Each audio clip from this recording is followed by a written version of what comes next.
Here's a place where all of us can be safe. Our stories of transformation can be safe, and all the things we want to research are safe here. This is Safe Space with Shaelyn. I'm really excited you're here, and I hope you stick around for a while, because I've got a lot to show you before I leave Earth. I love you guys. Hello, my friends. How are you today? I hope you're well. And today, we're going to talk about all things spirit and science. And I guess not all things, I mean like a small list, but Shaelyn, also self-proclaimed spirit junkie mom, has come on to join me about it because we want to talk about all the things with you. We're going to talk about our spiritual awakening experiences, how it felt like for us, because they're all completely different for everybody. Man, the discipline it takes to run your own business, possibly, no matter what your business is. And honestly, the conversation will probably just tree branch to a bunch of relatable content. So stick with us, read the description if you want to know more. Right now, we're going to welcome Shaelyn into the show. How are you doing? Hi, I'm doing very well. How are you? Oh, I'm good. I've been waiting for this. I know, this is going to be fun. We've already had such a good time for the pre-intro, so thank you. We have, and then there was a point where I was like, why are we not recording this? This is gold. This is so relatable. I'm sitting here going, oh, me too, me too, me too. But before we dive down the rabbit hole together, tell us about yourself, what you do now, and then we can back up to your evolution story. Yeah, how I became the self-proclaimed spirit junkie mom. Yes. Which is really just, I feel like a business bestie, but I'm also like, I've been a bridesmaid like 9 times. Like, I'm just that person that people can trust and can talk to. And I've been self-employed for 10 years. And so I created this space. It's at wealthywomben.com, but I spell woman, WOMBAN, woman. Because I know that that's really what makes us special and unique and our own little power hub there. And so I have a program. I have several different programs that I run within that, but it's essentially supporting women to become, because I'm doing it too with you, the wealthiest version of ourselves. And that's something I think that sets me apart, is a lot of the things that I've seen. It's like, oh, well, I want to be like her. And I'm the wealthy woman now, all perfected, and let me show you how I got here. Like, that's so Wizard of Oz. I'm not. Very true. There's no curtain. Because that is what you would find. You would pull back my curtain and see that, like, oh, girl, you ain't got your shit straight. Like, I know. So I'm just no curtain, no, like, golden brick road. Mm-hmm. I usually, we find each other. I'm becoming the wealthiest woman version of myself. And if that's the path that you're on too, I can probably help you with the digital side of that, the business side of that. But it's about, the space is always about so much more than that. The wealth is the financial, the spiritual, the mental. Took the words right out of my mouth. I said, let's pull apart wealthy though, because it can mean so many different things. It's not just about like that dollar. Oh no, and I can preach that, because I guarantee most of the people that look on, even that know me in real life, not like online space, would look at me, think that, oh, Shay's lived a really wealthy life. When really I've been a pretty broke ass bitch the last 10 years running my own business. I mean, I've had some like fun spurts of money, but I've also been a single mom and going through a spiritual awakening. I have sabotaged myself. And I usually go for the financial groin, like every time in myself. And so, but I have always felt wealthy because I've, always made it about the whole picture. And what my spiritual thing really taught me was how to live beyond my circumstances, that it's not even really about, like, the instant circumstances are old news. What I'm looking at right now is like technically an old vibration, old frequency. And I get to choose what frequency I'm on regardless. I love that So, you say that though, because it even points like for me, it points to like gratitude practices. And they're like, if you're not grateful for what you have now, why do you think that you would be grateful when more came along? Would you even recognize that more came along, or would you just be like, oh, it's still not enough, it's still not enough, it's still not right, enough? It really is right. just a weird cycle. Kind of like when And you it's say, oh, when this happens, then I'll be happy. and I think it's really natural, especially as Americans, to feel that way. And so that's another important part about this, about my wealthy woman space, is like, again, me acknowledging that I have not perfected this, by the way. I'm still working on it. I'm just here to be your running buddy and offer you the resources, free or paid, when and how I can. But you can also be like, me too, because there's those people, Constantly. whether they're the Oz curtain or not, where it's almost like an inferiority complex at their Yes. success, where you're like, how could I ever be to your level? Like you automatically compare and almost put people that are overly successful on a pedestal. Not saying that you're not working towards it, but you went through so much in the last 10 years and maintained self-employment. So, I mean, I'll listen to that story any day than someone who actually had someone invest in their business. And you know what I mean? Like, if you started your business from scratch, you really did everything. You built your audience, you built your client list with like $300 in the bank just because you had a passion. I want to listen to you because I want to know the thoughts that put your feet on the ground every day, that told you every day I can do it when I feel like everything's against me. Because there are so many people out there that maybe they left these incredibly high paying jobs, cashed out a 401k, stock options, or had a killer savings account, and they had a minimum of 50 or 100K to go spend on advertisement and branding and websites and this and that. And no wonder your stuff looks spectacular because you paid out the ass for it. So again, I would rather talk to the creators, no offense to them. I want to Right. talk to the creators that built their audience from scratch, that had to build their own website or even learn how to build a website because they can't afford all of the amenities that most people are just like, oh, you want to build a business? This is how you do it. And again, Right. like I admire people that still build businesses with investors and money behind them. Don't get me wrong. We all want that. But if I'm going to go to an arena and listen to a motivational speaker, do I want this silver fed spoon that I can't relate to at all because I didn't grow up that way? Or do I want the person that could have been my next door neighbor that got out of some shit and made something of themselves? I'm going to go with option B, you know? Yeah. Never, still to this day, I won't give up. Not giving up. I think I that's the have, best thing too. I have moments like that too where I'm like, I think I'm crazy for dreaming some days, right? yeah. Like I'm like, Yeah. I'm crazy for doing this. But then I believe in following your bliss and following your passions and I mean, not giving up on yourself. We all are so gifted in so many different ways. And I think we were given those gifts for a reason. And some days we feel like that character in that superhero movie, like he gets superpowers, he doesn't know what to do with it. He goes around different avenues where he thinks he can fit in or utilize this new skill and it doesn't work. You kind of get knocked down over and over. And you pick up and you keep going, you pick up and you keep going. And I really think that, I mean, especially according to Abraham Hicks, because I love listening to them 8 years, to motivate sister. me. Been listening for 8 years. Yes. Oh man, it'll just transform me while I'm brushing my teeth. But they always talk about how humans are so focused on the end result and as soon as I get there, as soon as I get there. And they're like, you guys are literally missing that the journey and the experience is a part of it too. That's And right now. I can accept that on a good day when my Venmo's popping, right? You're like, oh, everything's happening. But then when you hit like a little lull for a little bit, you're like, oh, this is what they're talking about. Like, this is still an experience. I'm the only one that's labeling it good or bad. Mm-hmm. So Ding, it's ding, really, ding. Which, yeah, really powerful to feel that way. Because, again, transparency is the most important thing for me, especially if we're going to have a show called Safe Space where you have to come and, like, slit your wrists on camera for people, metaphorically.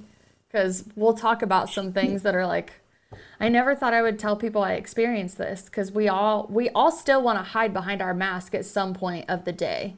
Whether you're Yeah. going out into an uncomfortable social situation, whatever you're doing, like you still just want to pipe back in and be like, I'm successful, I'm great, I'm so happy. But then I like over time, you said you had a spiritual awakening 9 years ago? Yeah. Yeah, about 9. I'm on like year 4. So I Okay. still have that time where I'm like, oh, my definition of success and their definition of success of what they're asking me are two different things. And I look so crazy to a lot of people that live this profitability mindset that I'm like, success to me is me actually just hitting publish and doing it and creating it and putting it out into the Showing up. world. And the fact Showing that up. I showed up. As you are. That's my success. Yeah. As you are, as you're led to be. Yeah. Chills. Oh, by the way, everyone needs to know, these were once deemed my truth bumps. So I get chills head to toe. I'm sweating a little bit right now, and I still will get chills when someone shares something that is so true from their heart. It's that resonance. I get so Right? activated for you. I love that though. Music makes Yeah. me do that, and I do have like, even if someone's telling a ghost story, right? When someone starts to tell it, and you're like, immediately your skeptic comes in, and they're like, okay, is this a real ghost story? Like they keep telling it, and you're like, chills, dude, freaking chill. Like I believe you. Like there's just something in your body where you I get to believe decide you. with Yeah, your that is own your free body will. saying, Yeah, yeah, that your happened. body That's real. saying, Yeah. I freaking believe you when you say that. Yeah, it's definitely a thing. Yeah. So 9 years ago, well, and I'm going to digress a little bit and I'll get back to the point. Welcome to Conversation with Shaelyn. We got Digress, tree get back to the branching point. on this Best. show, so do Yeah. it. Tree branch away. We'll follow you. We got you.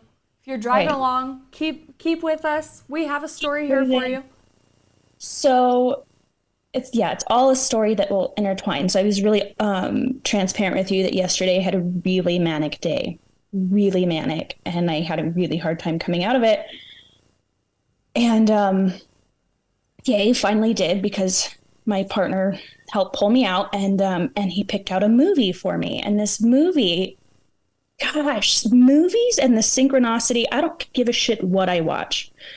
Movies will always find a way, like, to my heart to like help me interpret why I experienced the mania that I just did. They get me. Avengers movies will do it. There is no limitation. Avengers. I have a son, so like, do you know how many times I've worked my life out through a superhero movie theory? Are you the superhero every time? Because I am. No. I am. I'm like, I'm the superhero in this movie. This is me. This one, that's a whole nother topic. So he picked out this really good movie that I suggest for everyone. I think it was on Amazon Prime, but it's called Joy. It's one of Jennifer Lawrence's latest. But so I'm coming out of this manic Monday on a Tuesday and watching this movie, and this movie intros with basically my spiritual awakening. It was this moment between, like, they had like a younger child who was in a cabin. That's where I keep my inner children, is in this imaginary cabin. Okay, that's the whole thing. But the conversation with her grandma was like the same conversation with mine that set me off on my spiritual awakening. So rewind, I'm 24 years old. I have a 4-year-old son. And my business, I had a salon open for a year.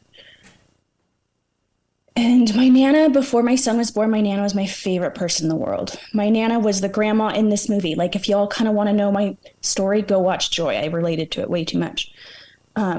The grandma in there, she always believed in me. And if I, like, half of the good person that I am is because of her. But the time came, she was 91 and her organs were starting to shut down. She was in the hospital. And that's when the weird shit started happening. Okay, before then, I was just a regular kind of person. I've always been that person that people could talk to And I've always been transparent. I don't know how not to be, by the way. I didn't even know it was like a thing until I realized that most people aren't.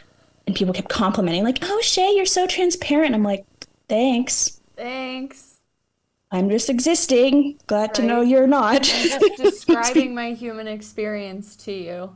Yeah, I didn't realize that most people hit that. Anyway, so interesting. Much? It was like the things I learned, though, between 19 and 24 were a lot of the lies. I'd been lied to about what adulthood was, and I was furious. I was getting angry and angry about all the lies. And then now my Nana's dying, and it's my week of my birthday and whatever, and all this weird stuff starts happening. Animals. It started with the animals. They were acting so weird with me that week. And I kept like brushing off, like, whatever, Shay, you're just grieving. You're being silly. You know, you like talk yourself down. So I meet my sister at the hospital one day to go see her. And she gets out of her car and I get out of mine. And up comes this huge, huge dog. But I'm like, that's a wolf. I'm like, Sandra, get back. That's a wolf. She's like, Shay, shut up. There's not a wolf in the parking lot. And I'm like, she's like, it's a husky. I'm like, no, it's a wolf, guys. It was a wolf. It was huge. This was not a dog. It was huge. There's no collar. This thing was huge. It was not a coyote. This thing was huge in the parking lot. And its presence was terrifying. This was a wild animal, you know, like a wild animal versus a domestic. There's a different energy to them. Yeah, they're feral creatures and you have no clue what they're going to do. Next, and we're standing 10 feet from it. And I'm like, let's just let him go first. Yeah, this is not Twilight. You know, Jacob Black is not coming up to escort you to the hospital right now. No, he's not. And I never saw the movie, so I wouldn't know if he was. I got you on that. I got my sister. I'm like holding her back so she didn't go. And he starts walking. And so I'm like, okay. Mind you, this whole time I had been having energetic connections with animals, but just like, nah, silly. Were you like disregarding it and skeptical of it? Yeah. Oh, God, yes. Yeah, for sure. Yeah, it was like, oh, your grandma's dying. So that's why you're, thinking that way. Mm-hmm. So we go in, and the way that the hospital is, there's like a sliding door, open door, and then you go through. And then, so the wolf goes into the hospital. Do we like follow it to the parking lot? And I thought I was going to keep going. He goes into the hospital, right past the valet guy. And he's now standing in that middle part. So he's not all the way in the hospital yet, just like the entryway. And me and my sister are right behind him, like, it's a wolf, it's a wolf. And she's like, shut up, you're so stupid, the whole time. She's 5 years older and still way asleep. And I'm like, shh, let me just ask it to go. We just stand still because I didn't want to scare it and have it be loose in the hospital for real. But your sister was seeing it too. So it's not like you were seeing a spirit animal that this was a real creature. It's a real creature. That's the trippy part about it. I thought the valet guy saw it, but I don't know. I was too caught up. So I'm like, just go, buddy, and waved him. He stops, turns at us, walks out. He starts to walk, and like the way that the hospital is, okay, so you like go out and it's like turn, and then you turn a corner, and then there's a parking lot, right? So I had to start following him. I'm like, I gotta get a picture, because she's not going to back me up that this was a wolf. I go get a picture. So since he was more than 10 feet away from me, I decided I'd go and get a picture. Well, he was kind of trotting now away, and he goes around that corner. And I'm around that corner maybe 3, max 5 seconds later. Cheyenne, he's gone. He's gone. It's literally out of a movie. Thank God my sister saw it. Otherwise, I'd still think I was crazy to this day. Because he was, and it was like open, like it was an open parking lot there, but no cars. Like there was open space. He was gone. I just stood there and waited, and he was gone. Whoa. So fine, no picture, but at least she saw it, so I'm not totally crazy. We go into the hospital, and my Nana had been moved from where she was prior. So now they're taking us to the new room. And I go in, and she's there, and my aunt's there. And I go to the window. That window overlooks the exact spot where that dog disappeared. Or that wolf disappeared too. Interesting. That's the room that the talk would then happen in. And I was like, so then I, of course, like later look up what wolf means and like spiritually, and they're like messengers and of like death and all that stuff. So, okay, that's weird. I go back home. I was going to a candlelight yoga class at the time. It was amazing. That also helped me, that forced me to come awake. Like that yoga teacher was like, when you'd be in that yoga and the candlelight, I think helped too. It was like it was like a mind fuck. Like you couldn't help but to connect to a whole nother ether that you're like, I don't want to do this, but I have to because this is making me. Like that's what it was like. And it was like that times 10 because my Nana was dying. And I did that class and I cried a lot. Came home, was going to shower and then go see her. So I turn on the shower. I'm like naked, but going to get in the shower. And I get this impulse to bring blueberries. So I naked go downstairs, wash blueberries, put them in a bag, put them in the freezer. Next thing I know, I'm back at the shower, not really remembering doing that. It was like, that was really weird. Felt like deja vu. I'm just going to get in the shower now. Mm-hmm. In the shower, I'm going to hospital. It's like 9:00 at night with this frozen bag of blueberries. I felt really weird, like I was smuggling them in or something. Just felt weird. I didn't know why I was bringing them. I made them. I didn't know I was bringing them. Just fucking doing what I was told to. Okay. Right. I feel that. So show up in the hospital in her room, and my brother and sister-in-law are in there. And by this time, like Nana was almost gone. Like, her eyes were grayed over, and she couldn't even make eye contact. They're like looking beyond you. And held her hand, let her know that I was there. And I said, Nana, I brought blueberries. She's like, you did? I said, yeah, I don't know why. So, oh, well, can I have some? And this is all, very slow talk, right? Because she had very little life left. But with every blueberry that she ate, I shit you not, her eyes become more clear and clear. And my Nana had light crystal blue eyes. And the grayness fades and she starts talking faster. And she's, I asked her, I said, do you want Sean or I to stay again tonight? Or do you want space? Do you want the room to yourself? And she goes, oh, no, honey, you need to just, and this is when she does the classic, like, handhold, that, like, I don't know if you have a Nana or a Mima or a grandma, or whatever y'all have, but they do that classic old people handhold. It's real precious. She grabs my hand. Talking about.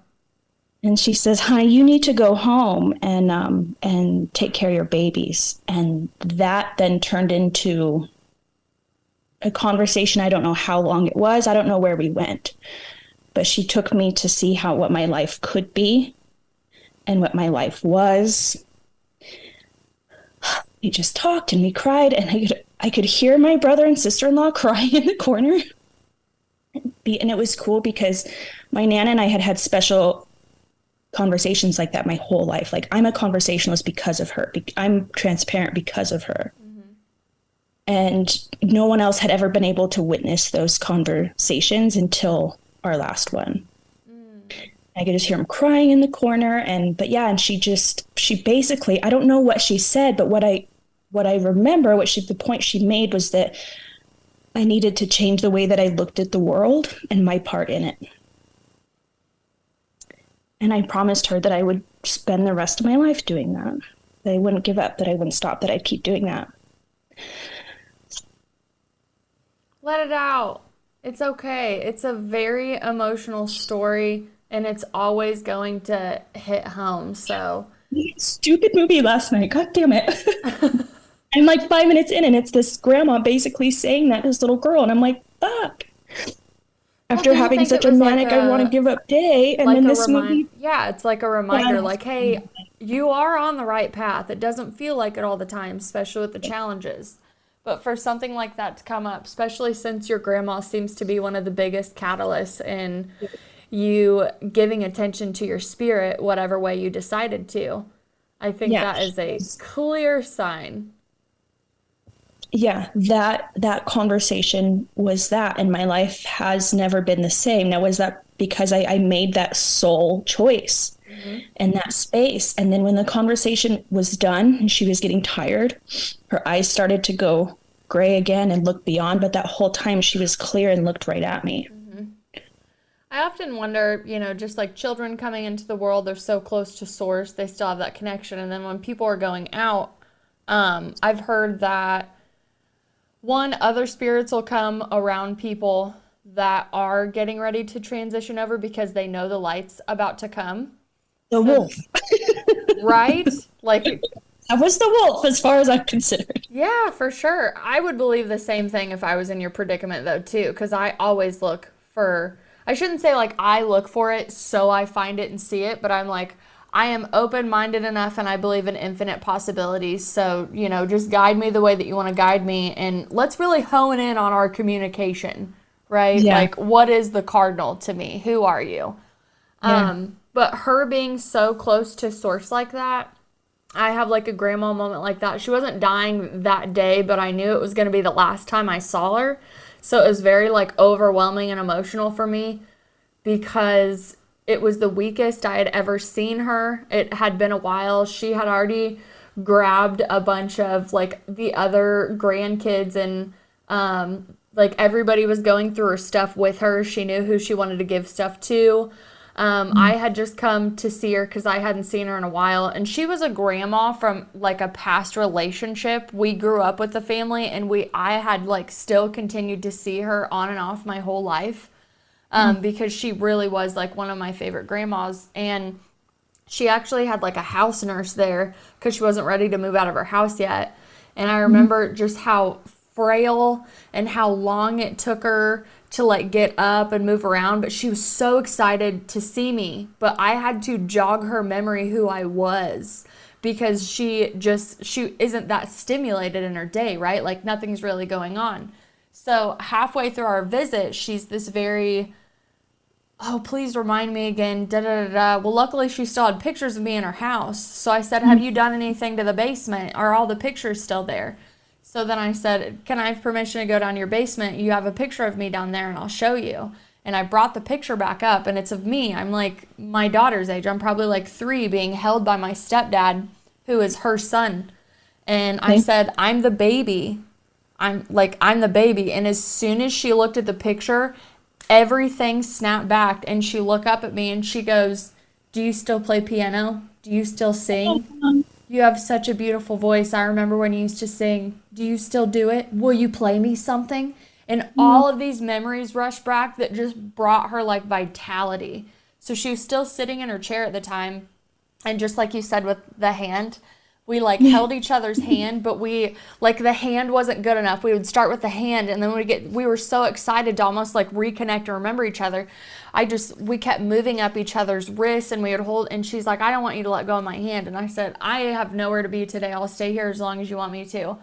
And I sat there and she closed her eyes and she started squeezing as hard as she could. And this is before my spiritual awakening too. Like I think I had the awakening, but I didn't have the understanding of like being a conduit and energy being able to come through you and really just like being a vessel for whatever created us, right? So like all that power is coming through my hands. And I've felt this plenty of times before without having no idea what it was. And I just remember I closed my eyes and I saw a bunch of white light shooting up her arms. And it was like resuscitating her energy. And she had one of those chairs that would actually push you up, like the, so she could get up easier. Right. And she had used it the whole time I was there. And then we were sitting there. And after we had like this amazing, just timeless moment of, I just love you. I love being in your presence. Like, you're still here. You're still here. She said, I want to show you something in the basement. And she's not allowed in the basement because it's really hard for her to go up and down the stairs, right? So she said, nope, we got to go. And she grabbed the arms of the chair and just pushed herself up. And I mean, I wouldn't have believed it if that, like, the house nurse wasn't there. And she goes, oh my gosh, what are you doing? No, let me help you. She goes, no, I'm fine. Come on, let's go. She goes, I have never seen her get up out of her chair like that. And I've never seen her walk this fast. And I'm still floored. Like, I'm not like, oh, I'm a Reiki healer. I'm like, I'm like, oh, it was me. I'm like, oh, God is so good. He really just does use all of us to help each other. So we walked through her kitchen, down these honestly very treacherous stairs for someone at her age, but she was adamant on getting downstairs and show me this. So like I look at the house nurse, because I'm not going to tell her no. And I said, if you don't want her to go downstairs, you really need to stop her right now. And she goes, no, I'm just going to make sure she gets down the stairs. She wants to get downstairs and show you this stuff. And she gets down there, she shows me the rest of the pictures on the bookcase, she shows me stuff I used to play with when I was a kid. Do you remember? Do you remember? Do you remember? And then we eventually made it back up. She went into her bedroom, and I gave her, she struggled with reading and writing after a while, and even like glasses hurt, so I got her like a old school magnifying glass, and it had like music notes on it. And when I was there, I said, do you remember who gave that to you? Because it's on her nightstand still in the bag that I gave it to her with the other gift. And she goes, yeah, you gave it to me. And I said, well, have you used it? She goes, yes, when I read, I use it. It's perfect. I love it. And it has the music notes on it. And then she grabs it and she puts it in my hand and she goes, I need you to take it before I forget. She goes, because if I die, there's no way that you can get it back. She goes, and I always wanted to give this back to you. And I was just like, I was stunned, because the clarity that she was talking in was clearly God-given at the time. Like, I knew that her mental state, from what everybody else was saying, they were just like, oh, she's getting older. And I'm just like, my experience with her was absolutely divine. We went out and looked at birds, and she told me who she wanted to greet her when she crossed over. She told me when she comes back, or if I ever want to talk to her, that she's a bird. And just go sit on your porch if you miss me, and I'll send birds to you. I will fly them around. Look at the birds, look at the birds. And we sat there and just, really just enveloped in each other and in the time. And I'm like choking up and like holding it back, because I know this is the last time, and she knows this is the last time. So we're like, what do we need to get out for each other? Like, what do we need to do now, right? Like, I don't want to succumb to the emotions and hold anything back, is what I was thinking. So we had like this amazing, great, profound experience.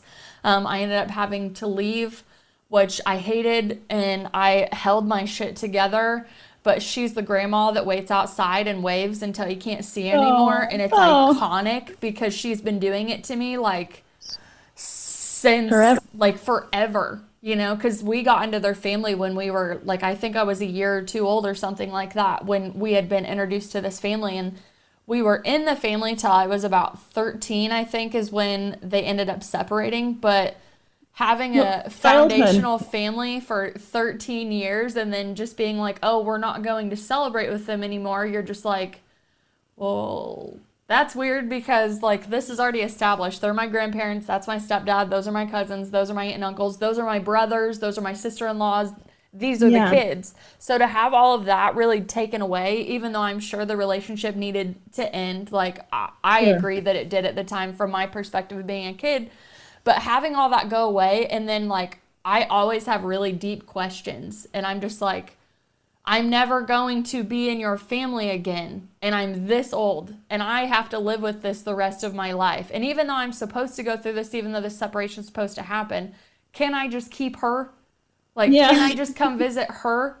And I visited her, right? Oh, I did. I visited her over the years, especially like when I got my driver's license. I had a nail salon in the town when I was 21, where I grew up, and it was so surreal to go back there, because I didn't grow up there like everybody else did, but I had a lot of really foundational moments there. And she got her hair done, her sister, before she had passed, got her hair done 2 salons away from where I was working. And I just walked outside one day, and lo and behold, the most iconic car in the world, which was my grandma's, pulled up, and I looked, and I went, and I walked up to her, and she's just like, oh my gosh. And I said, do you know I work here? Like, I'm in this town all the time, and like, I can see you. So she started dropping her sister off at the salon, and then we would hold hands and walk down to the river and back and just talk. And we did it until like her sister passed, and then eventually I had to start going to her house. But I had No. so many reconnective moments with this woman over my life. And I swear to you, every time I talked to her, she was like, "Are you still playing piano? Are you still singing?" That was her main thing. And I was like, "Well, I'm still writing." And she was like, "Well, you should be doing all of it." And I was like, "Okay, grandma, I will do that." And there's always some weird thing about like when you leave a family, like I've known you as my grandma my whole life. Like, I know we're not friends. I know we still look at each other in that format. But there really was that, like, struggle at the time where I was like, I'm going to choose you, even though I technically lost all of, like, the cookouts and the Christmases and the sleepovers. And a lot of the other titles went away for sure. But, I mean, even when her husband was on his deathbed, we weren't in the family. And we were still called to go and see him on his deathbed. So when you said, like, she was looking past you, it was all grayed out, you gave me a flashback of seeing him, and I remember him being in that state too. So, I mean, grandmas just really do have a lot of remarkable knowledge for us. I mean, I know there are some bad grandmas out there that, like, don't give a shit about their grandkids. Like, let's just say that exists too. There's just shitty humans, women and men. Yeah, there really is. But I mean, for us, we've had extremely monumental moments from these people, and that there wasn't an age barrier where we were like, "Oh, you don't have any advice for me." Like, we were honed in on it, and we were always like, "What are you teaching me?" And she's definitely not the only one. But we could turn this into a grandma episode if I took it over right now, because I'd be loving all my grandmas. Later for the matriarch, and that I was blessed because that's really what my Nana was. Not every family gets a matriarch, a true one that owns that power, and I felt like that day, I felt like she was passing that on to me. Like I felt like she, and she was talking about my future, like you can, like Jesus, you can be like me and more. You can do what I've done and better. Take what I've given you and build off of it. I think so often, we want to be exactly like, whether it's a parental figure, like a girl wanting to be like her mom, a boy wanting to be like his dad, and it's like, oh, I have to be a carbon copy, photocopy of you. Mm-hmm. However you kind of see it, and it's like, no, you take what they give you, you take what you like from them, and you build off of it because they're already in your DNA. Like, you're going to be them regardless, but you have to spice it up, and you have to be your own DNA print. And when you have kids, I think when I had Monroe, I think that's when I realized that a lot, where I was like, I don't want you to be exactly like me. That would be a waste of you. You have so many other talents that you're capable of doing, but while I have you in my presence with all of your attention for these next couple years, I'm going to do my damnedest to make sure that you get the good traits and we work on all the other stuff in a nice, safe environment. Yeah. And when I had this talk, I already had a 4-year-old. So, and I haven't lived with my parents since I was 15, 16 years old. I don't have parents that could have helped me the last decade. I haven't had parents, like my Nana was the only one I could ever have gone home to, ever. Mm-hmm. So yeah, so when she was going, it was like... Yeah, it was like you lost... You kind of feel like me, myself, and I now. That's what I would imagine. Like, you're like, I don't have any place where I can just, like, almost go and hide or go and do anything. And that's when I ended up coming up with, and so yeah, that's what started the journey. And then the synchronicities that have filled the last 9 years, these little things that happen that cannot be explained by science alone or math or whatever logic you want. It can't. Yeah. So that really leaves one other giant infinite thing. Synchronicities are one of the first things that happened to me. I do have a question that I want to ask you pertaining to a spiritual awakening. Sure. Can you tell me anything about, like, a difference in vibration? Like, did you notice it before you had the definition? Like, because that's one of the biggest things. I imagine it's someone being baptized. You know how you, like, come up and you're like... Because so many people have told me after they've been baptized that, like, they truly had, like, a holy experience. And I don't discount it at all, but that's not the way that I had a spiritual experience. So when people say, like, I had this event happen to me. This is when I had a spiritual awakening, and I've never been the same since. If we went back to the point where you recognized, was it a vibrational shift? Was it a perspective? Was it the bird's eye view that you get of your life for a bit? A little bit. That like I got the bird's eye view. That whole blueberry thing was bird's eye view. It was weird as fuck. Yeah, when you have to listen to your intuition, you have no freaking clue. It was almost like I watched myself walk down. I mean, I didn't have any roommates, but I don't look naked. I left the shower running. I was literally about to step in the shower, stepped out, went downstairs, washed them, put them, and I was like, that was bird's eye view. No, it was it felt like a week-long vibrational thing. And it was also around my birthday, which was weird, but that was like, I felt like it was like a vibrational elevator or escalator. That makes sense. And I was wigging out. I was like, shit feels different. Things look different. Yes. I live just east of the Rocky Mountains in Colorado. So I know which way is west because there's 15,000 foot mountains there. Helps. So that's how you know which way is west. And so I see them every single day, but they've looked, especially the first day though, after they looked crazy different, a completely different vibration. Same mountains, completely different vibration.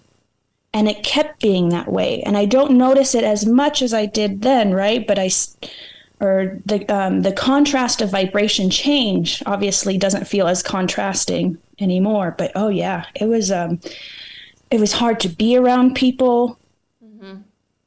And then within the next year came the dark night of the soul, which led to that, the hypnosis experience that you and I touched on lightly before. But did you know the definition of dark night of the soul? Like, did you start doing research when you realized that you were having this perception change, and did you start having? I was already researching because I was a business owner, so I was already getting into power of the mind and different of that stuff, and learning, a lot about money.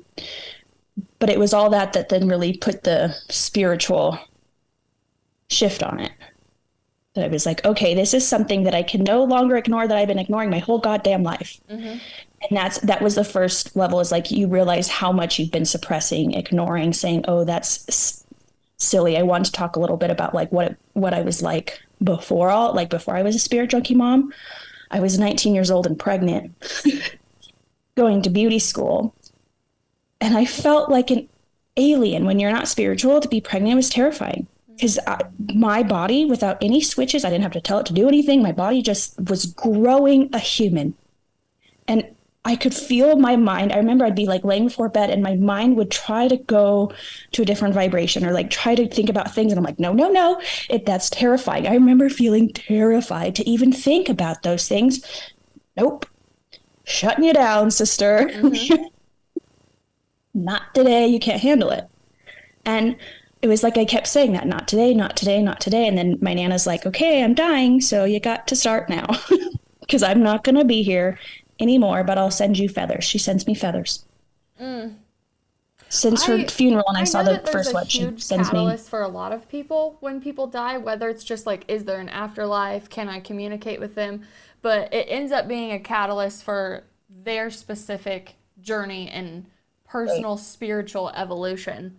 And those are the ones that like really just put a lump in my throat when I have to hear them, because I'm like so sympathetic towards this situation. I'm like, oh my gosh, like I can just picture the heartbreak going through, planning, all the death stuff that we have to do. But then when you retrospect it back, you're like, that had to happen.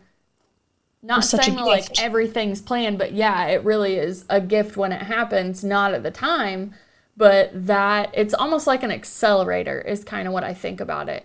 I didn't have a family member die when I had mine, but I always wonder like how much further down the rabbit hole can I go when I actually start experiencing these closer deaths? Like I have a grandma that really is on her way out. She's still doing good. She's survived a lot, but due to the hits that she's taken in the last couple years, you can just tell it's shaved a couple years off. And, eventually, like, I'll get the call. Like, I hope to see her one more time. Every Christmas I go home, I wonder if it's the last one, and then it's like, well, what about grandpa? Like, is he going to move in with like, all these questions that Yeah. have to be answered. And I'm like, what's that going to do? So, like, I'm super upfront with people, especially, like, the older generation, and all my grandparents know it, where I'll go in and I'm like you, like, I have those meaningful and deep conversations with them, and I'm like, okay, so when you die, and I don't want to be like, oh, you're dying because you're the older one. I said, we'll both do this. Like, what would you come back to, like, show me that it's you? Like, what would you send me? And I said, I'll tell you mine if you tell me yours. And I have that set up with both my grandparents, my mother. I need to redo my father's because I just know that he wants Kansas Dust in the Wind played at his funeral.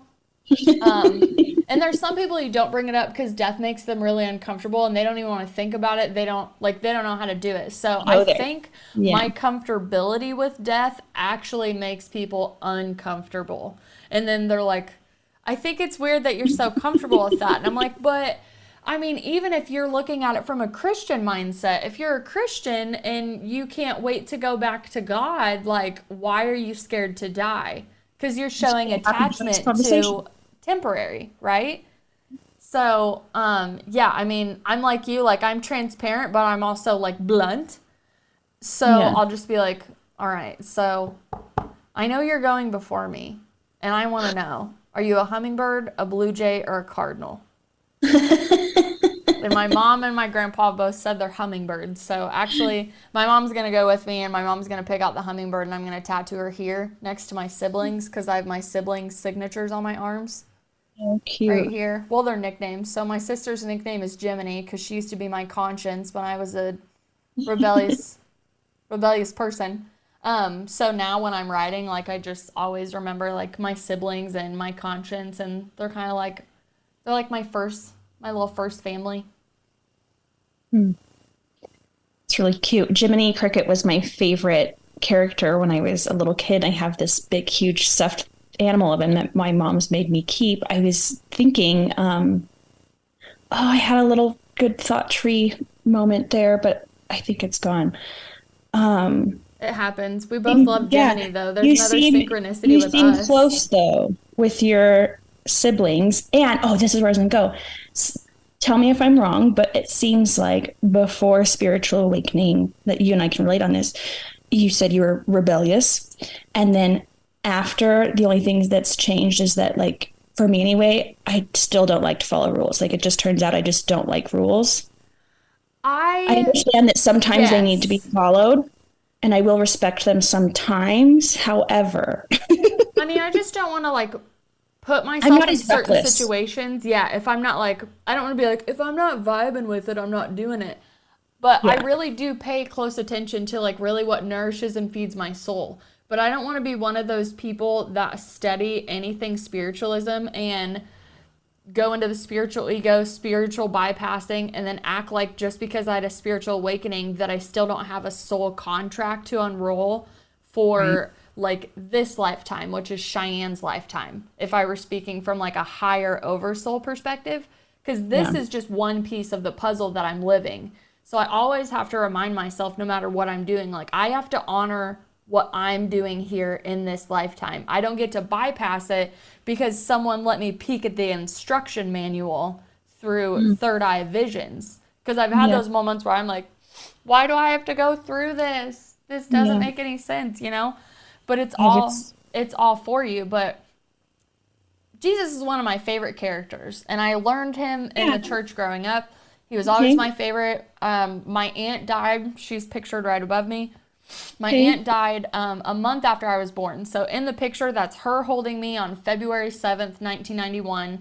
And then she would have passed away, I think it was March 23rd, 1991. So this is, I had minimal interactions with her, but she's been painted as our guardian angel of our family, of us, always with us. And we did footprints in the sand for her funeral.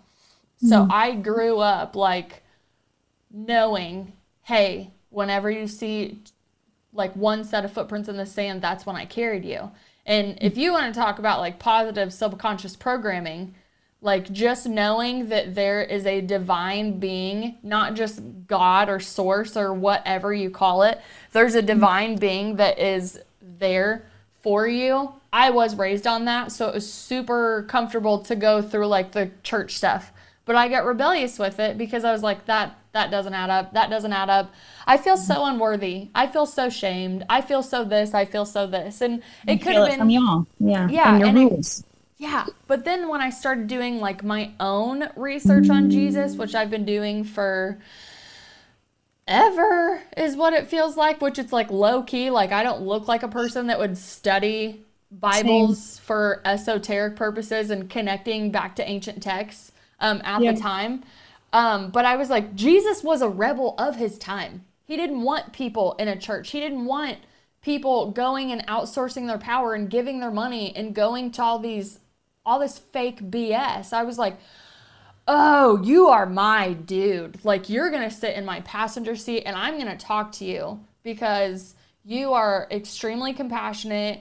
You don't judge me for what I'm doing. And you understand, like, I'm having a human experience. If I'm not supposed to experience, again, whether it's good or bad, what the hell am I doing here? You know, if everybody wants to tell me what to do and live my life for me, which is where a lot of my rebellion came from, because people are like, if you want to be successful, you have to do this, and don't do this, and don't do this. And mental health, again, was super shameful back when I was growing up. Like, we had people in our family that took antidepressants, whether they went to counseling, they've had several traumatic experiences with like suicide ideation, but that's like a close-knit thing. Like we know it in our family, and then we put our masks on and we go take our family pictures and we are just all so happy. And for me, I really struggled with emotional suppression, and I, you know, going through a hormonal phase, it would bottle up, and I would come off as aggressive and rebellious and all of these things. And I really had to go through a lot of subconscious help as well to go and identify even those inner child markers were like, why did you feel like you needed to act this way? Why did you feel like you had to defend yourself? And it wasn't going out and like blaming everybody. Like, I act this way because you did that. It wasn't a cause and effect. It was an understanding. So I could end the habits and not bring them forward over and over again.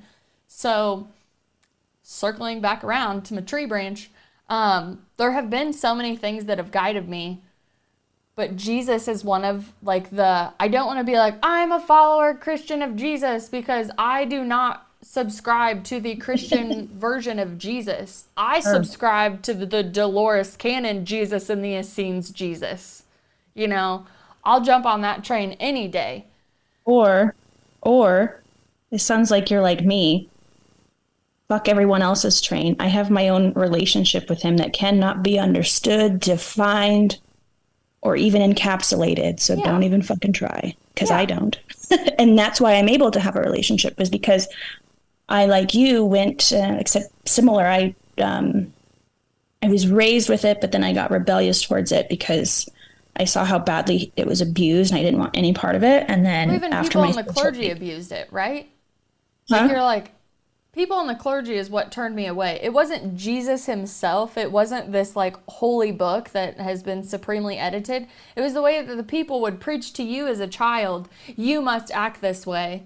Do as I say, not as I do. And then you would see them act the complete opposite of the lesson that they're handing down to you. And the fact that they think that you don't pick up, that you're not embodying what you're preaching. Imagine the guy that you're talking about, Jesus, that you love so much. If he did not embody everything that he told all of us, do you think the story would be different? Like if he was just like a dick to everybody, and then he grabbed a microphone and he's like, all right, back to loving thy neighbor. And he's like, fuck you, Brad. Fuck you. And then he comes back over. He's like, anyways.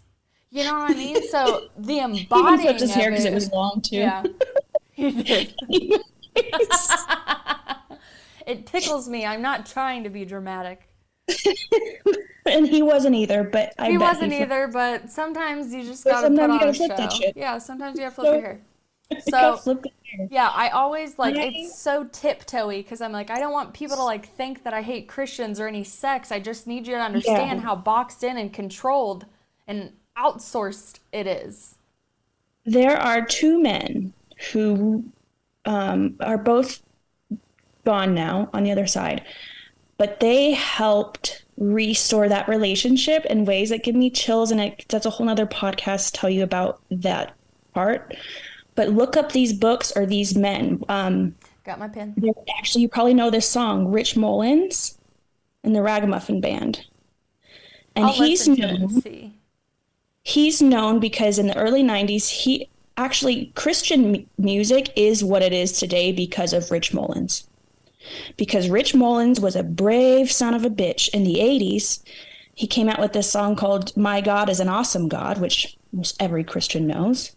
Oh, yeah. If you don't know it from being Christian, you know from infomercials at like 2 a.m. where you can buy the CD. Yes. So, but if you, I've watched every single one of his videos on YouTube that go back. He was an amazing pioneer. He would go out on these stages barefoot in his holy jeans, and those priests wanted him in, you know, a suit and tie get up, and they tell him, don't talk, just sing. And he'd get up there and he'd start talking about how he didn't agree with how the church taught about Jesus, and his relationship with Jesus taught him different. He would open so there's a movie, and I've met the director of it. This is a small time movie, so I don't know where. It's a very BC movie. Mm-hmm. It's called Ragamuffin. So look up Ragamuffin, and then that same director came up with a movie called Brennan. So there's a man called Brennan Manning, and he was Rich Mullins' mentor, and he wrote a book. Brennan Manning wrote a book called Ragamuffin, but Brennan Manning was like a bad alcoholic and also a Catholic priest. And he tells his really transparent story about that. And so those two men really, really helped me change the narrative that I had been taught and reform my relationship with it. Well, I think that's powerful because so many people feel like they're on a chopping block aspect where if you don't believe this version of him, then you can't have him at all. Right. And like that's not a thing, especially after studying that's how both consciousness. Rich and Brennan both felt that way. And but we're also so steeped in the church. I mean, this is the songwriter of My God is an Awesome God. Mm-hmm. Yeah, I mean, there's been so many great things that have been offered up over the years, so I always try to I don't want to demonize anything. I've had some really weird experiences in churches anyway, but I was observing it. I wasn't attaching to anything. And since you're around everybody that is so attached to it, you're automatically going to feel like you don't fit into it. Like, I'm not going to drink your Kool-Aid, but I'll observe this because I'm actually taking notes. I was just at a Methodist church last week and they were talking shit about you. So I'm just trying to see if y'all are just cleaning up your own backyards. You know what I mean? Yeah. And I was really lucky to be able to go to a lot of churches, a bunch of different Bible schools over the summers. I went to usually 2 a year, one with my mom and one with my dad. And I was the only one that wasn't baptized in my family. And I still synchronistically to this day, I'm like, that's a sign that I have a lot of figuring out to do. You know, I really got to figure this out. And I mean, spiritual awakening could be a term again for getting baptized and feeling the Holy Spirit coming into you. It could be going into a church service, the right harmony hits you and you start speaking tongues. There's so many different ways that all of us are trying to go back to the source that we came from. So I love pulling mine apart for other people just to see if I have similarities. And, but I've had a lot of friction with some people where I feel like they're just shoving a Bible down my throat and telling me it's Satan that's not letting me breathe. And trust me, bitch, I was breathing fine before I met your ass. So whatever this karmic lesson is, let's get this over fast because I want to punch you in the face.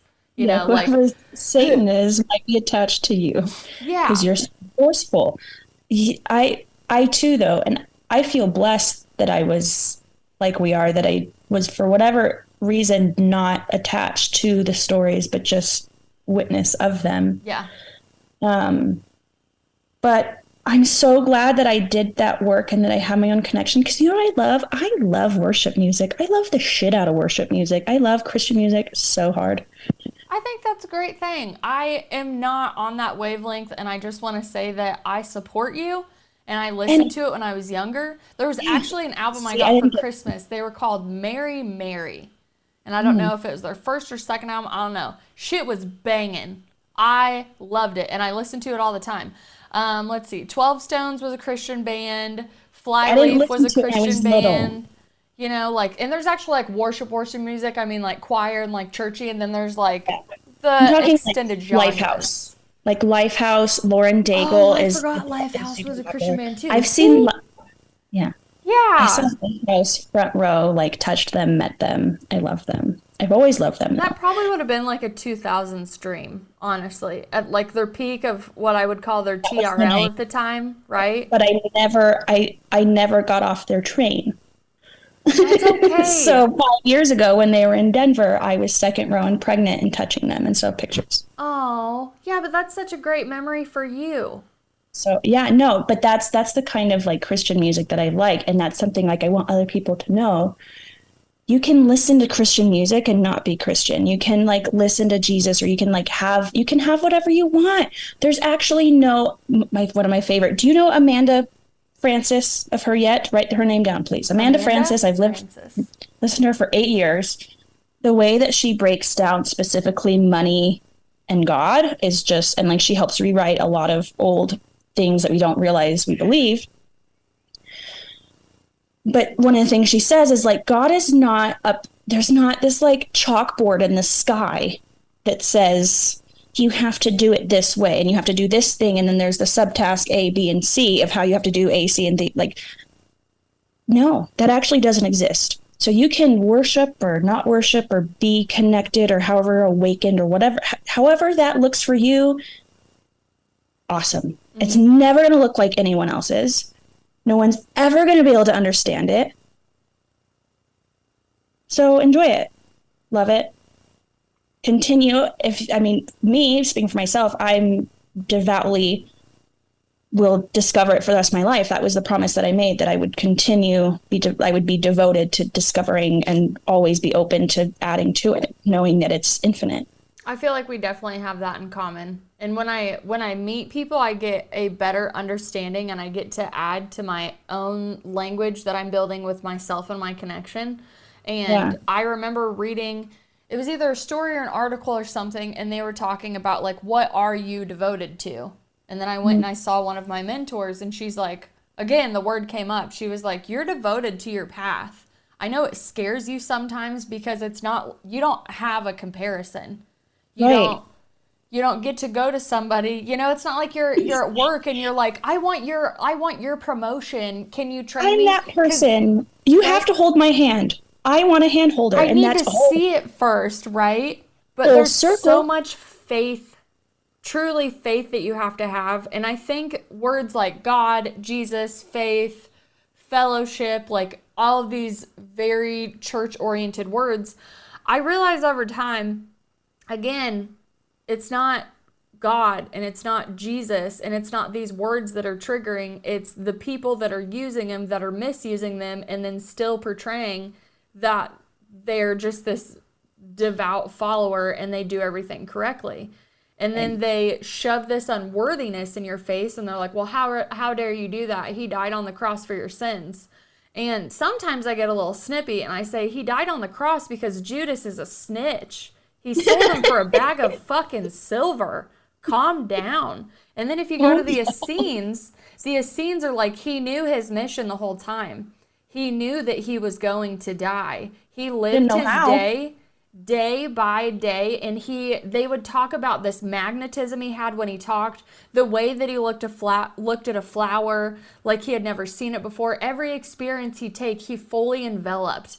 And the only way I could think that some being, right, some energy like that would come into an incarnation and know that is if they know, I really don't have a lot of time here and I am just going to soak this up as much as I possibly can. He came in with a greater understanding.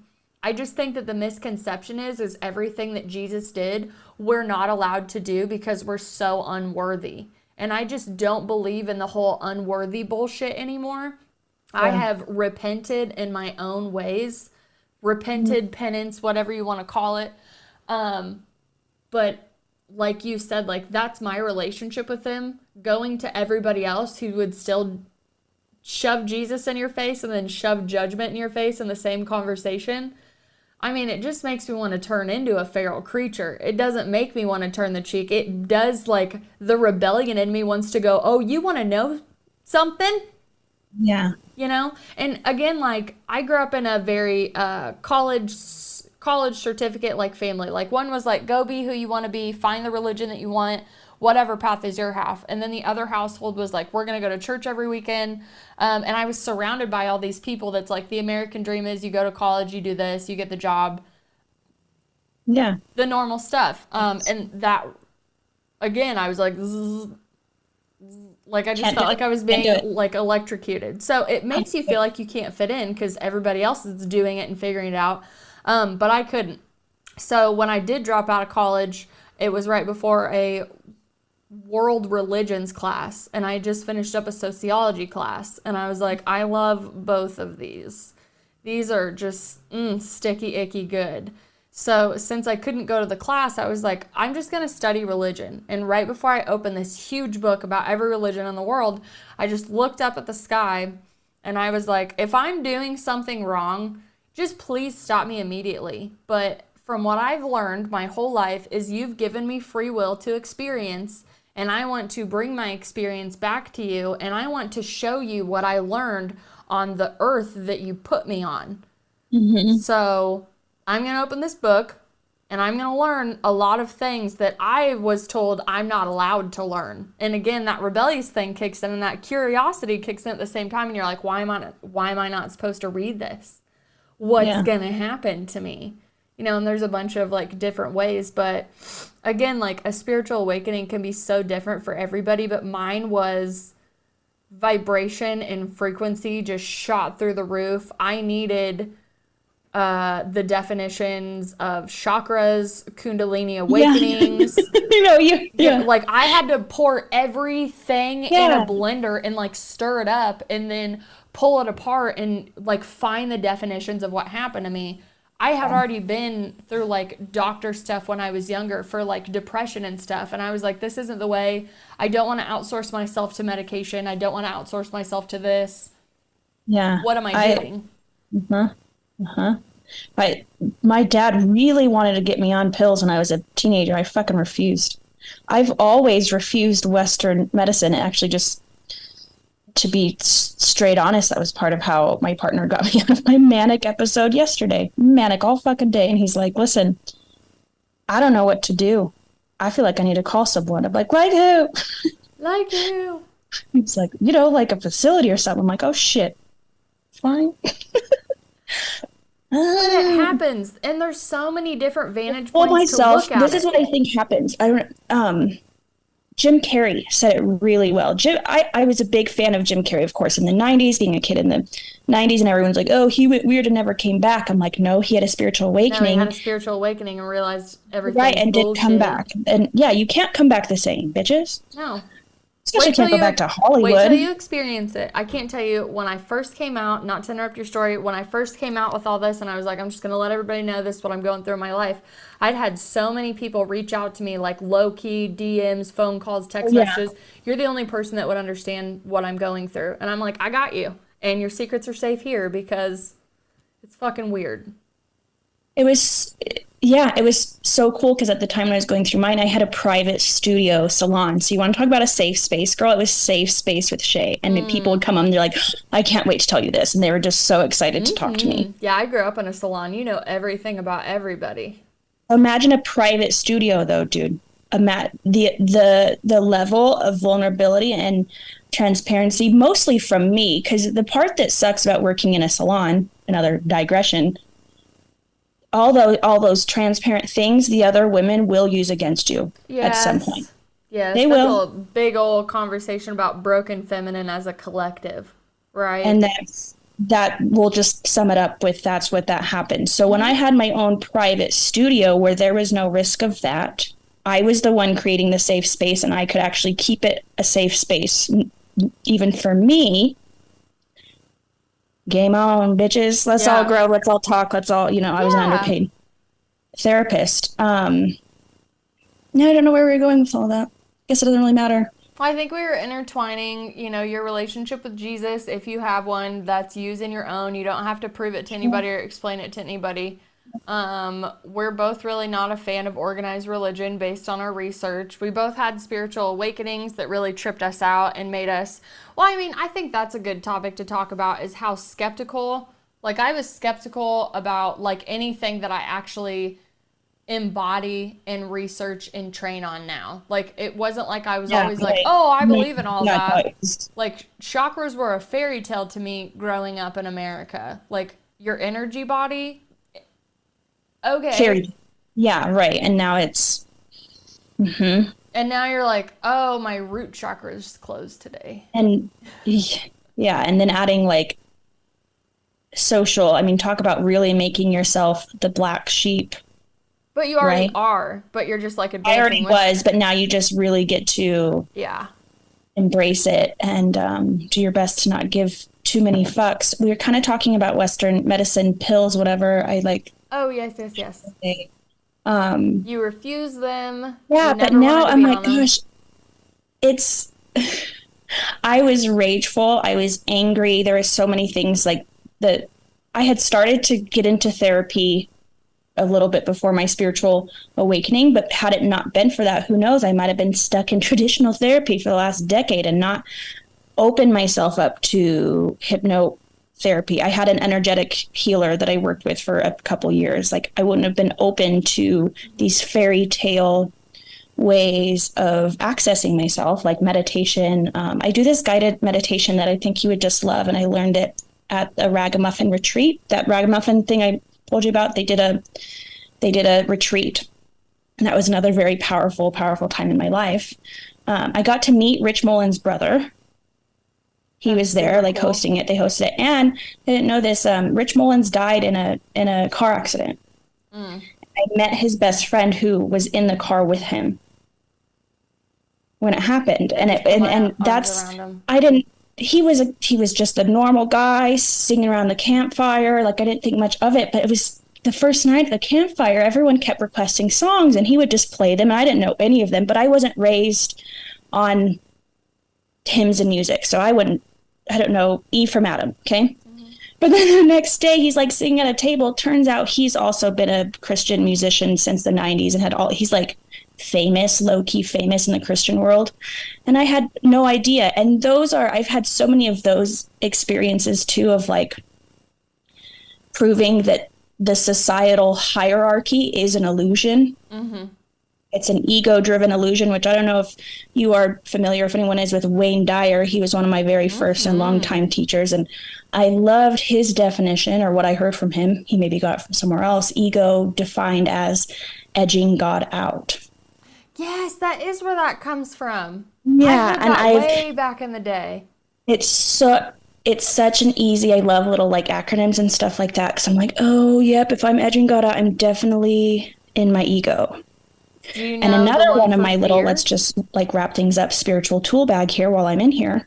Another one of my Mary Poppins bag treats is... I love that you said that. I put that on TikTok today. What?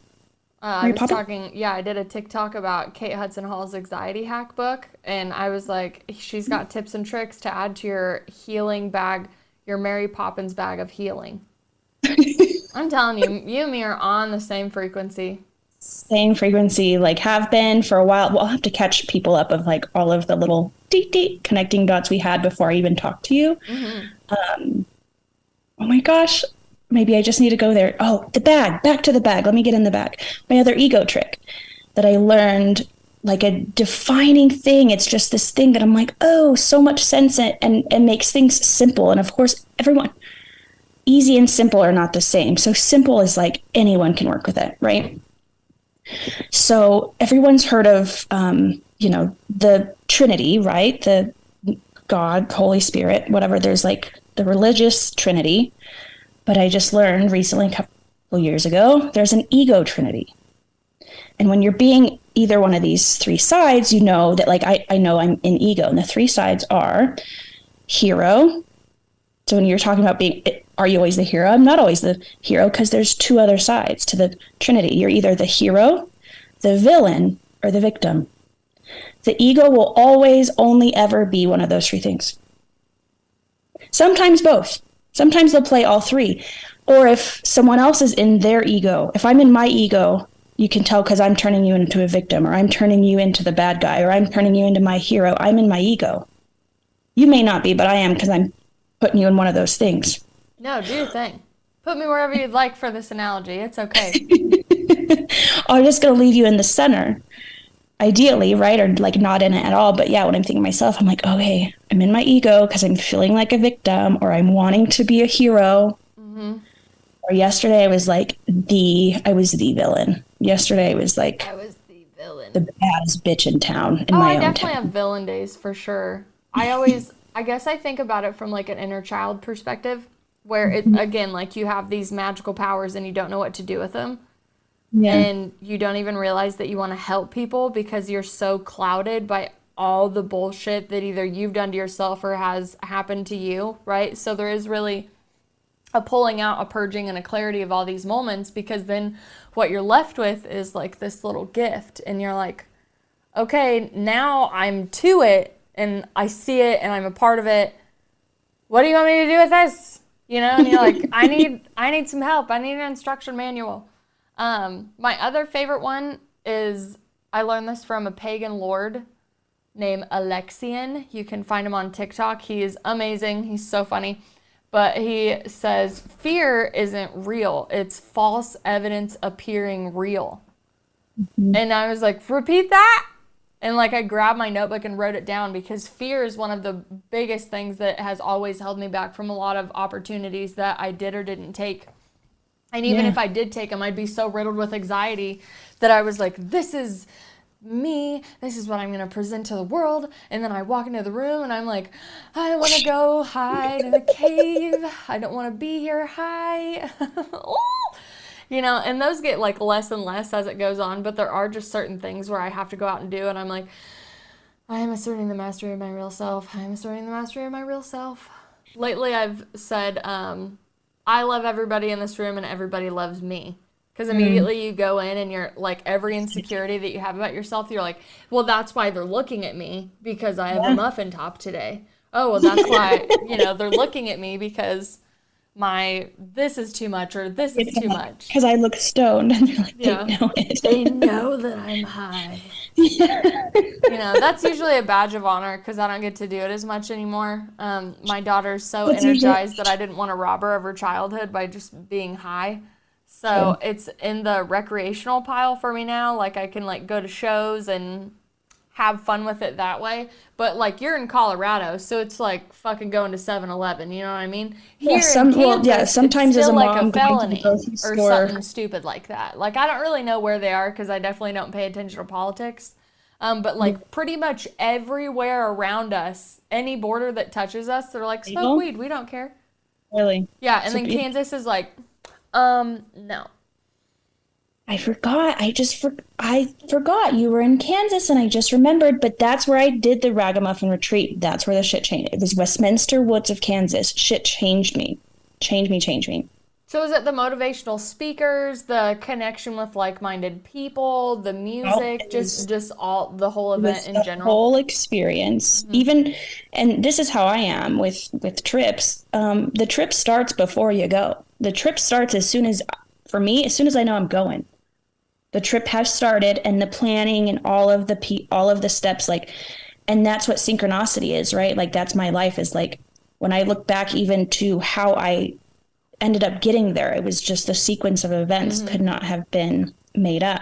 But I was led through a meditation there that I have brought back with me, and I like lead other people through it, and kind of made it my own. But what they took you to this cabin in the middle of the woods, and I decided I bought this cabin energetically and I made it my own. And that's where all of my inner children live. And that's where I go when I want to visit them. And they get to do whatever they want there. And it's very pretty and fun. And they're all together. And I go and visit them like in my head and meditation. It's a really sweet, guys. And I've actually done this with my parents. I've forgiven my parents for a lot of stuff is by envisioning them little and holding them. Babies. That's a really great idea. I've never thought about doing that. I understand a lot of the things that stunted my parents, but I never thought about going to them when they were a kid. I've done soul to soul. I've done like child. cord cutting and that kind of stuff. Yeah, well, even just like, so for instance, if like my husband and I were having a problem, so to speak, and we couldn't get to each other consciously, then eventually like I would sit down in my meditation and I would bring his higher self or his soul to me, and I would speak to that version, and I would be like, this is what I'm trying to get out. The conscious version is blocking me right now. This is all I'm trying to say. Apparently I'm not saying it right, can't get through to each other. Like, however, that's just an example. I have a super laid back husband, especially for all the stuff that's happened. I'm surprised he hasn't ran out the door screaming like a scene out of Casper. Landon. Yes. Which, by the way, little side note for people, Cheyenne, I lived in Cheyenne, Wyoming. So Cheyenne's name, I was like, when I was like looking at her stuff before we met, I was like, her name's Cheyenne, tick. And then I saw in there, she's married to a man named Landon. My love in Cheyenne, Wyoming, his name is Landon. So I was like, checkity, check. And then there was a few other things. Right? Like that was just the two funny first checks. And then we find out on the call that Cheyenne, you grew up in Adams County, Illinois, right? Yep. And I grew up in Adams County, Colorado. So just fun little, like, but we've already stacked like at least 8 of those or so. So that's, we're like this close to a best friend tattoo. Like that's where we're at right now. Right here. You see, I mean, I have some tattoos, but yeah, you seem about it. Let's do it. I have 2 best friend tattoos, and I wouldn't change them for the world. And I mean, it took us a while to build up to those. So obviously I'm just kidding when I say that, but there are people that you meet and you just click instantly. And if we're still talking in a decade, let's do it. Okay. I'm okay with that. In Cheyenne, maybe. I have plenty of room, and I love Cheyenne. I love it. I love it. Yeah, you like told me about that. Bring up the list real quick. I'm feeling the list. I was just going to say, friends, if you're still with us because we've just tree branched so much, we're about to do some rapid fire. What do you think about this stuff? Mainly because if you need our perspective of it, cool. Thanks for hanging out. But I also wanted to plant seeds that intrigue you. Like, well, what do you think about it? Why are you skeptical about it? And question it more. We've done really good on spiritual awakenings, right? So we'll go ahead and like hop over. We clearly know that there's a mass conscious awakening going on, and will continue to go on even past our beautiful lifetimes. Has always been happening. Has always been happening. We are not the first ones. We are just a part of it. What's your take on near-death experiences? They're wild, but there's... I don't have one experience, but I've looked into enough. They're like religion. There's that universal thread in all the stories. Like everyone has their own experience, but my belief is when something's true, it will have that consistent thread in it that you can tie to other people's experiences. So, and I mean, I just know it changes. People come back different. People come back with gifts. Like talk about being a skeptic and not believing in anything. Sometimes, they have a near-death experience. They only believe in this. There's nothing more. They come back. They have this near-death experience. They see this. So many people tell the same stuff. Then they come back and they're like, and now, like I'm psychic, and I like they basically like their clairsenses come online. Like they're activated on a spiritual level. And again, these people are non-believers. They weren't attaining any form of this in their lives. What I imagine happens is that, I mean, like all of us, right? They like get introduced to these higher frequencies that you can now not forget. There's not shit you can do about it. And it's science. I don't give a fuck what frequencies. Fuck. The only reason we can talk, we're talking on frequencies. Like we're not even cell phones, all that stuff. Thank you for saying that. God, shut up. When people say crystals are bullshit, I said gold and quartz are in your phone, and I could label off so many more, but they are Yeah, don't. conductors of energy. And so are we. Don't act like I'm being all woo. Yeah.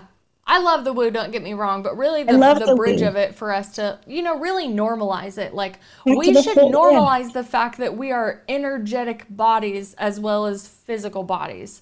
And right. instead of like I just saw this the Dwight from The Office, I hate that I can't think of his real name. He just went viral again because he's on a podcast and he repeats the same thing that everybody repeats. Like we're not humans having a spiritual experience, we're spiritual beings have a human experience. And if you're outside of that and you don't understand that yet, well, then I guess you're not there. That's fine, but You'll come to it don't be later. don't be coming But knocking me. knowing That's it, my opposite of like, don't yes. push Jesus on me, but also you don't need to act like I'm full of shit and all woo either, because you don't Yeah. get it either I get way. that a lot, and I try not to get as offended as much, right? Because I'm just like, I literally like I respect what you believe. I'm not shoving what I believe down your throat. Exactly. I'm just showing you a different perspective. But that's the other thing I realized, that when you just, again, don't attach to everything, you just want to observe and learn, and the childlike curiosity that I have for everything, in doing so and being open-minded, you've extended like grace and comfortability and non-judgment and compassion to these people for whatever they believe, whether you believe what they believe or whether you don't, or whether you have some similarities. Even if Right. like I had someone come up to me and they're like, oh, I'm a Satanist, I'm like, well, why would you choose that? And I'm not saying that from a judgmental standpoint. Being genuinely I'm curious. genuinely curious. And if you're like, oh, why would you be curious? Why are serial killer documentaries so popular? Okay, why do we binge true crime? Like, don't we want to know about even like the darker parts of other people's minds, or like why they would do the things that they do?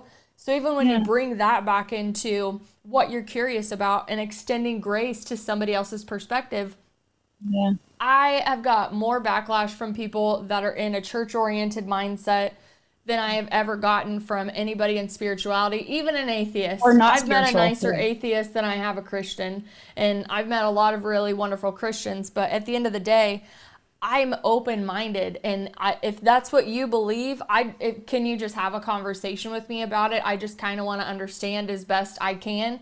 But if I found my limit with you, I'm not going to start being mean to you and disregarding and telling you that what you're doing is wrong. Those Right. are the people that I'm just really not about. By the way, back to near-death experience before we hop to a new topic. Since you're writing stuff down, I actually had this guy as a guest on my podcast. It's called The Light After Death. Okay, I'm looking for that episode. Wrote a whole book, and it talks about, like, I think it's 10 insights that his spirit guide gave to him during his near-death experience. He definitely goes through all of them in the episode if you don't have time to read the book. But this dude had me in actual, like, vulnerable, confirmational tears during it. I was so humbled during his episode because it just felt it was true. Like all these things that I still, even though I know are true, but I still question more and more to remain open. I tell everybody about this book. I've had so many people reach out and go, I just listened to Vinny's episode and I am just blown away. Yeah, you got to interview him. I got to go find that episode. He's amazing. Yeah, it's on Spotify, Apple, wherever you want to listen to him. But if the book is called The Light After Death, and it goes into 10 times more detail than what we got to on the episode, but he gave me a lot of time to go through stuff, and I got to talk to him afterwards, and I wish that I could repeat the stories that he told me afterwards, because they're amazing and insightful and spiritual, but they were just between us, and like I said, I take people's secrets to the grave. So shout out to you, Vinny, for doing this book, because it's extremely powerful. I feel like I'm going to go ahead and skip the topic of non-believer to believer, because in some aspect we've done it. And paranormal, I really do think ties into spirituality. Like you seeing the wolf could be considered paranormal. Exactly. Me seeing ghosts since I was a kid and being told I'm not seeing anything, and then finally realizing that I have seen dead people my whole life, and then I had to realize, like even when I was in the middle of the experiences and I was like, I'm acknowledging that this is happening, but getting further away from the event horizon and being comfortable with telling people, hey, I had this experience, this happened. I'm okay with it now. I've told the stories enough, and I've told it to enough of like naysayers and skeptics that I'm like, hey, I don't care if you don't believe me. This happened to me. So there's somebody out there that might be able to talk to me about this. Yeah, I feel like that the paranormal stuff again lies under that umbrella of like there ain't no logic, science that could explain the things that I and other witnesses have witnessed. So yeah, and again, like for me, again, just from like a frequency perspective, just think of. I always tell people if they don't believe, I was like, well, what about visual light spectrum? Have you ever looked at that chart? And they're like, no. And I was like, pull it up on your phone right now. And I don't walk them through it. I said, I just want you to look at it for a minute because you want it to go process through their mind. You don't want to hold their hand. So they're like, wait a minute, this is all I can see. I go, yeah, and this is everything around you that you can't see, but it's there. And we've mathematically measured it. So what else do you think is actually out there that we can't see because science hasn't measured it, can't measure it, or won't measure it? You know, like there's so many things past us, right, that we can't really get into. But I want to normalize this stuff for people, not so they abandon their faith and destabilize their whole life and start taking mushrooms and turn into a fucking guru. That's not my point. The point is we're all in some sort of indoctrination of some kind. There's some type of programming, and there are a lot of things that need healed. Right. And I think that all of us, no matter what we were brought up on, we are all taught that we should love and help each other. It's easier said than it is done, but there's so many people out there doing good work. And since it's all so labeled, because humans need label, then after labeling, you have judgment. Like, oh, well, that has that label, I can't do it. Oh, that has that label, I can't do it. And that's not really the case. Now, trust me, again, like I do steer clear of a lot of like clergy stuff, and that definitely has a lot to do with trauma. But I'm also an ordained minister, and I did it because I love marrying people. I love being in that moment of love, bringing families together. If they choose to have God in the speech or whatever, they do. But most people that come to me, they want it to be about them and like understanding what's coming together. Yeah. They don't want a sermon. They don't want a church service. They want to get married, kiss each other, honored, and have their love be honored. Yeah. So I'd always, just like I told you earlier, off the record, I always wanted to be a librarian. So I'm a Dewey Decimal System this bitch one day in a bigger house. I will do it. And I will be like, look, I have my own library. And I always wanted to be a minister when I was younger. I thought it was so great to speak to people, but I didn't want to do it the church's way. There was no religion I ever fit into. Like all of them pull from the same universal laws at the end of the day, whether it's smoothed over with somebody else's agenda or it is the actual truth. It's up to you to decide. So when I realized I could just become ordained, I told you could just go online and do it really quick. You're ordained in like almost 50 states. You get to present them another option where they don't feel so restrained by going like, oh, I'm not a religious person. Now I want to get married. Do I have to go to a religion that I don't buy into to have this guy overtake my wedding when I just want this and this and this? And I've thoroughly enjoyed doing that because love is the highest frequency. Go ahead and call it God. Go ahead and call it Jesus. Call it whatever you want. The end of the day, it's unconditional love. It's not conditional, it's unconditional. And that's what I tell everybody. I said I don't put a religion, I don't put anything. If non-denominational is the label that you need, sure, like use it. Whatever. Because I wave in and out of them, right? Again, it's the non-attachment that I have to be. What do you think about UFO encounters? I was just going to ask, do they count as paranormal? That's a whole different category. I guess depending on your perspective, right? Yeah, see, in my world, they'd almost blend. But I'm just going to share, like, I was in Mexico a couple weeks ago and saw some stuff that couldn't be explained. And it opened up that, like, my boyfriend's really curious about UFOs. And so, but when I told him that he was like, what? Like, you've actually seen things? I'm like, and it, like, yeah, I think so. And it was one of the first times that I ever admitted, similar to you being like, I've seen dead people. I'm like, I've seen orbs and maybe aliens. I don't know. Ships. I don't know what I've seen. I don't know. Yeah. Well, it is terrifying. I feel like that with you too. I've seen orbs. For sure. I remember one night I got with a group of people, and this is why I believe collective consciousness is so powerful, whether in small groups or big groups.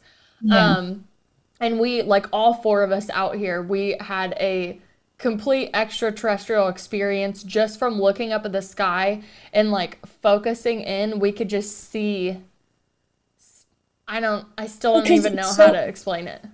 my it's free because it's wild when you experience it, but this is my true understanding is like, y'all, we're aliens. We too are floating on a little blue ball in an infinite space. We're the aliens too, and probably a lot less intelligent, and we're okay. Want to know how I know we're okay? Because we're okay. If they want it, if something wanted to do something, it would. Yeah, definitely. So we're aliens. Other things are aliens. I have no idea what exists out there, but I'm sure all kinds of things. I really And just think it's more, I I can used to think speculate. it was more like kind of like That's going to another town, right? Like right. that's how I used to think about other planets. But then Yeah, the dimensions and the frequencies and the densities came into play, and I was like, oh, this opens a whole other portal. but that's why too. For me, it's important for me to be in love, for me to be at the highest frequency possible, because the humans respond really well to a good frequency. Animals respond to a really good frequency. I feel like aliens from other planets will also probably respond to a very loving Hmm. frequency. Well, you can So, only hope, right? yeah, I feel like it's, like covers all the bases there with So all the you things and all do the creatures. believe that there is something out there. And I mean, UFO is probably the best way that we could say it, because Yeah, that could be a like our rabbit hole of me talking about Pleiadian starseeds and right. Taygetans, Like there's you so know. many, I mean, right, there's like people who have names and already think so. I mean, yeah, it's sure. I'm open to all of it. Light workers and psychic mediums. I feel like we're all my opinion, I think we are all capable of those powers. And the people who claim it. Sometimes they don't claim the label, but I have experienced these powers being done to me and through me. So, door shut. Yes. I feel that too. And again, like I said, I experienced things when I was younger, obviously shut it down because it's not like that doesn't fit the family type aspect. But when you understand clair senses, or just like we have these senses, right? Like I'll have sight, all of them smell, now. taste, touch, Like, all that. These are little your confession. spiritual senses. They're clair senses. Right. And even intuition, Confession. like the blueberries. That's a clair sense. Exactly. Like that I knew, yeah, part of me knew that she needed that kind of nutrition, whatever kind of, whatever is inside that was able to make that happen, energy, who knows. Little side note here, but I feel like pertains to this. There's the huge trend of, I wish I had my hair down so I could flip it. I'm an empath. Oh, okay. And I don't mean to offend you if you're listening and you think you're an empath. I think you are one too, because you're human, sweetheart. We're all human. We all have capability of empathic powers. Are yours strong? Probably. Is it a lot and overwhelming? Oh, these empathic powers? Yes. But this whole, I don't like specializing anything. Like, oh, I'm an empath, so I'm special. Like, oh, I'm a Christian, so I'm special. But Like, that's why you oh, I'm always bring it transgender, back so I'm down to the special. Fuck human you. level, right? Yeah, Like you're just like yeah. humans need labels. We need like job titles and business cards and businesses, and But I'm don't this and think I'm that you're this and the I'm only one. this. You're not the only realtor. You're not Yes, the that only is the empath. trippy one. There's not like people like non-empath can't understand us. It's not like it's only like that because you make it like that. Yeah, So say everybody's it. able to tap into it. Some people, I mean, yeah, I knew that like even the way I described it to my mom when I was younger, she's like, "Why are you so angry right now?" And I would be like, Yeah. "I feel like I'm a garbage can for everybody else's emotions, and you guys dump them all in me, and you feel better, and then I'm left feeling like shit." And she's like, Mhm. "That doesn't make any sense. Like, you're responsible for the way that you react to the world." And I'm like, "I am, but I feel like I'm like being infiltrated all the time." And then when I came into like the spiritual side of being an empath, I was like, oh, well, maybe this isn't a curse the way that like I feel it, because it has like riddled me with anxiety. And then it became like an embodiment of it where I was like, I'm aware that I've now tapped into this like with an understanding. So I'm just going to be careful where I actually put myself, because I don't want to be one of those bubble people. You know, they're like, you're not allowed to trigger me. That offended me. That triggered me. I'm like, thank your triggers for they show you where you're not healed. Right? I have plenty of like memes for people that want to be like, please don't offend me. Which I can be most like that with those closest to me. Not even gonna lie. But yeah, you gotta realize that's not how... Well, things are just gonna happen. They're gonna be said. They really are. And I mean, like, I'm on the same boat, like the egotistical side of, oh, I'm an intuitive empath, this, like, I can see everything, I can see everything. Like, I understand, again, embodying and then almost like gatekeeping it, like, you're the only one with the superpower. No. No, that's not a thing. And I don't need to go any further than that, because I'm just like, no. And I don't want to offend anybody. But I also think that we all go through like some weird transition of like the human ego to a spiritual ego, and we see everything. So there is like, you have to learn not to bypass. You have to learn still not to live out of that ego brain, because it's never going to go away. And if anybody tells you that your ego goes away, they're the wrong person for you, because you are unifying that white and that dark together. Totally. That's Purify actually your like... disposition. That's what you do. Because the ego's still going to protect you, right? But you just don't need that bitch running the show.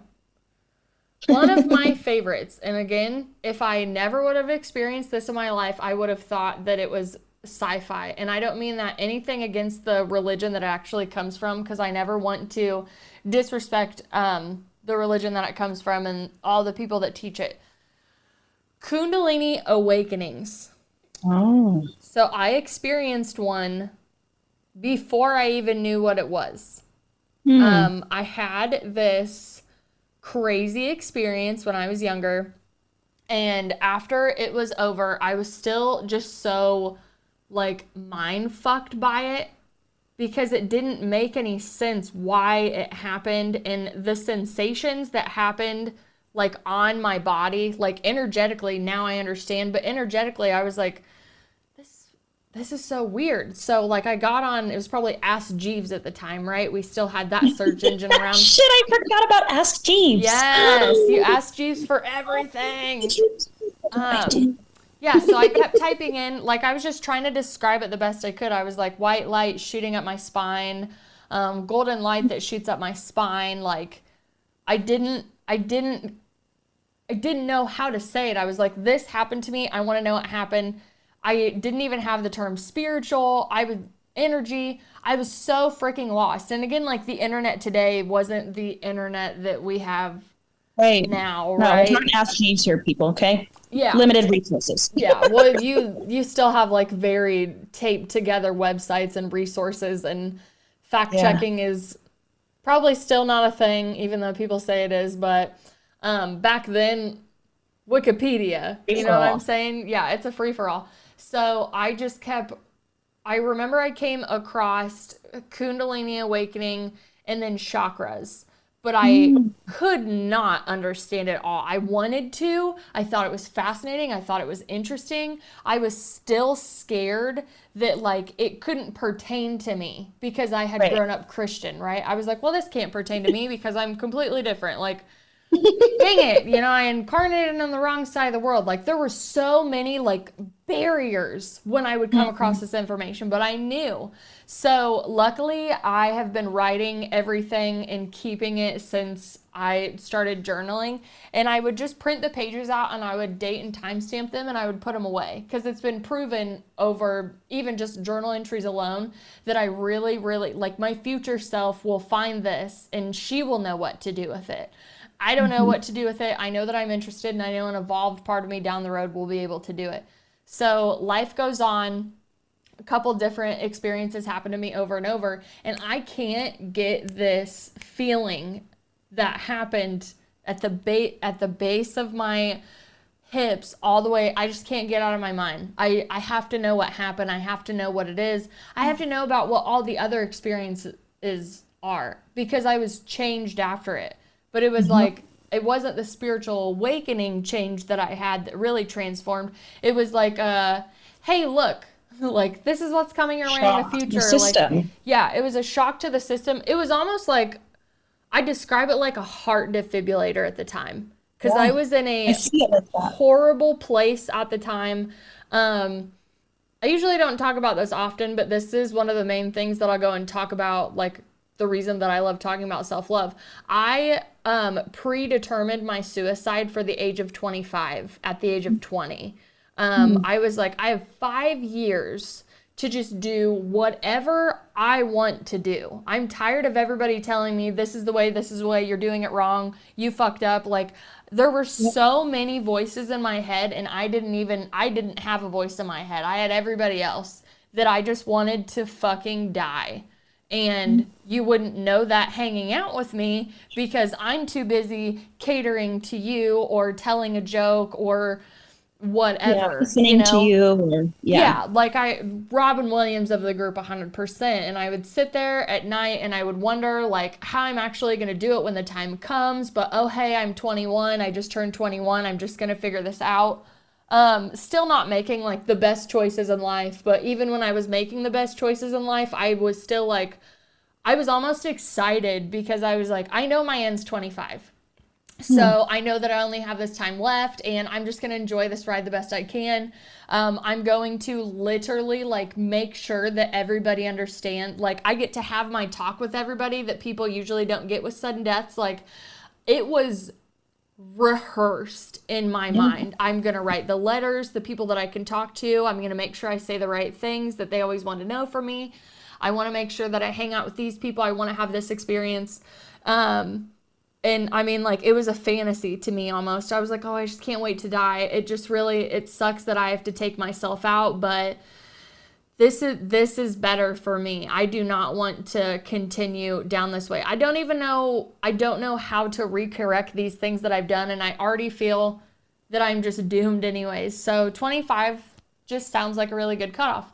And then I had this experience, and I remember driving away from it, and I was like driving and I was listening to my song, and kind of the moment with the mountains, like the wheat field just looked like more golden than it ever had. And I was so elated and I was so inspired. And it wasn't because, oh, I only have 5 years left.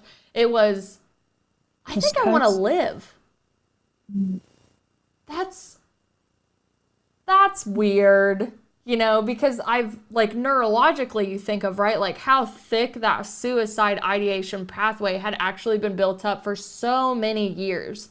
This wasn't like just decided at 20, like this has been building since 11, 12, 13 and on, and it's just consistently being shoved in this folder, getting stronger and stronger and stronger. And then I have this experience, and it literally busted all of those away and like showed me this different perspective. And it was just, I was like, I want to live. That's weird. Well, how am I going to pull this shit off? Right? Like, I'm like, I've already maxed out my credit cards. Like, not really, but that's kind of how it felt in my mind. I'm like, I don't really know what to do now. This is so confusing. You know, I love people. I want to help people. I love animals. I wish I could, like, there are so many things I wanted to do, but I really didn't know how to do it. And I didn't know who to go to with my dreams and my aspirations, because they only know the way that they know. Everything. Yeah. Yeah. So Kundalini awakening, in my opinion, was one of like the main like dick punches that I had before I knew anything about spirituality, before I knew a damn thing. I was just like, I had this experience and now I need to know why. Which would be the same thing as someone with a near-death experience, that they're like, sure, I had this experience and now I want to know why. And I don't want to know it from a neurological perspective where you tell me that I was just hallucinating because of chemicals in my brain. Like, there's always another vantage point. And honestly, because that experience happened to me, it literally led me down like the craziest pathway in my life. Like, had that not happened, I don't know what would have happened to me. You always want to believe that like somebody else or some other experience will come in and Shift you. shift you.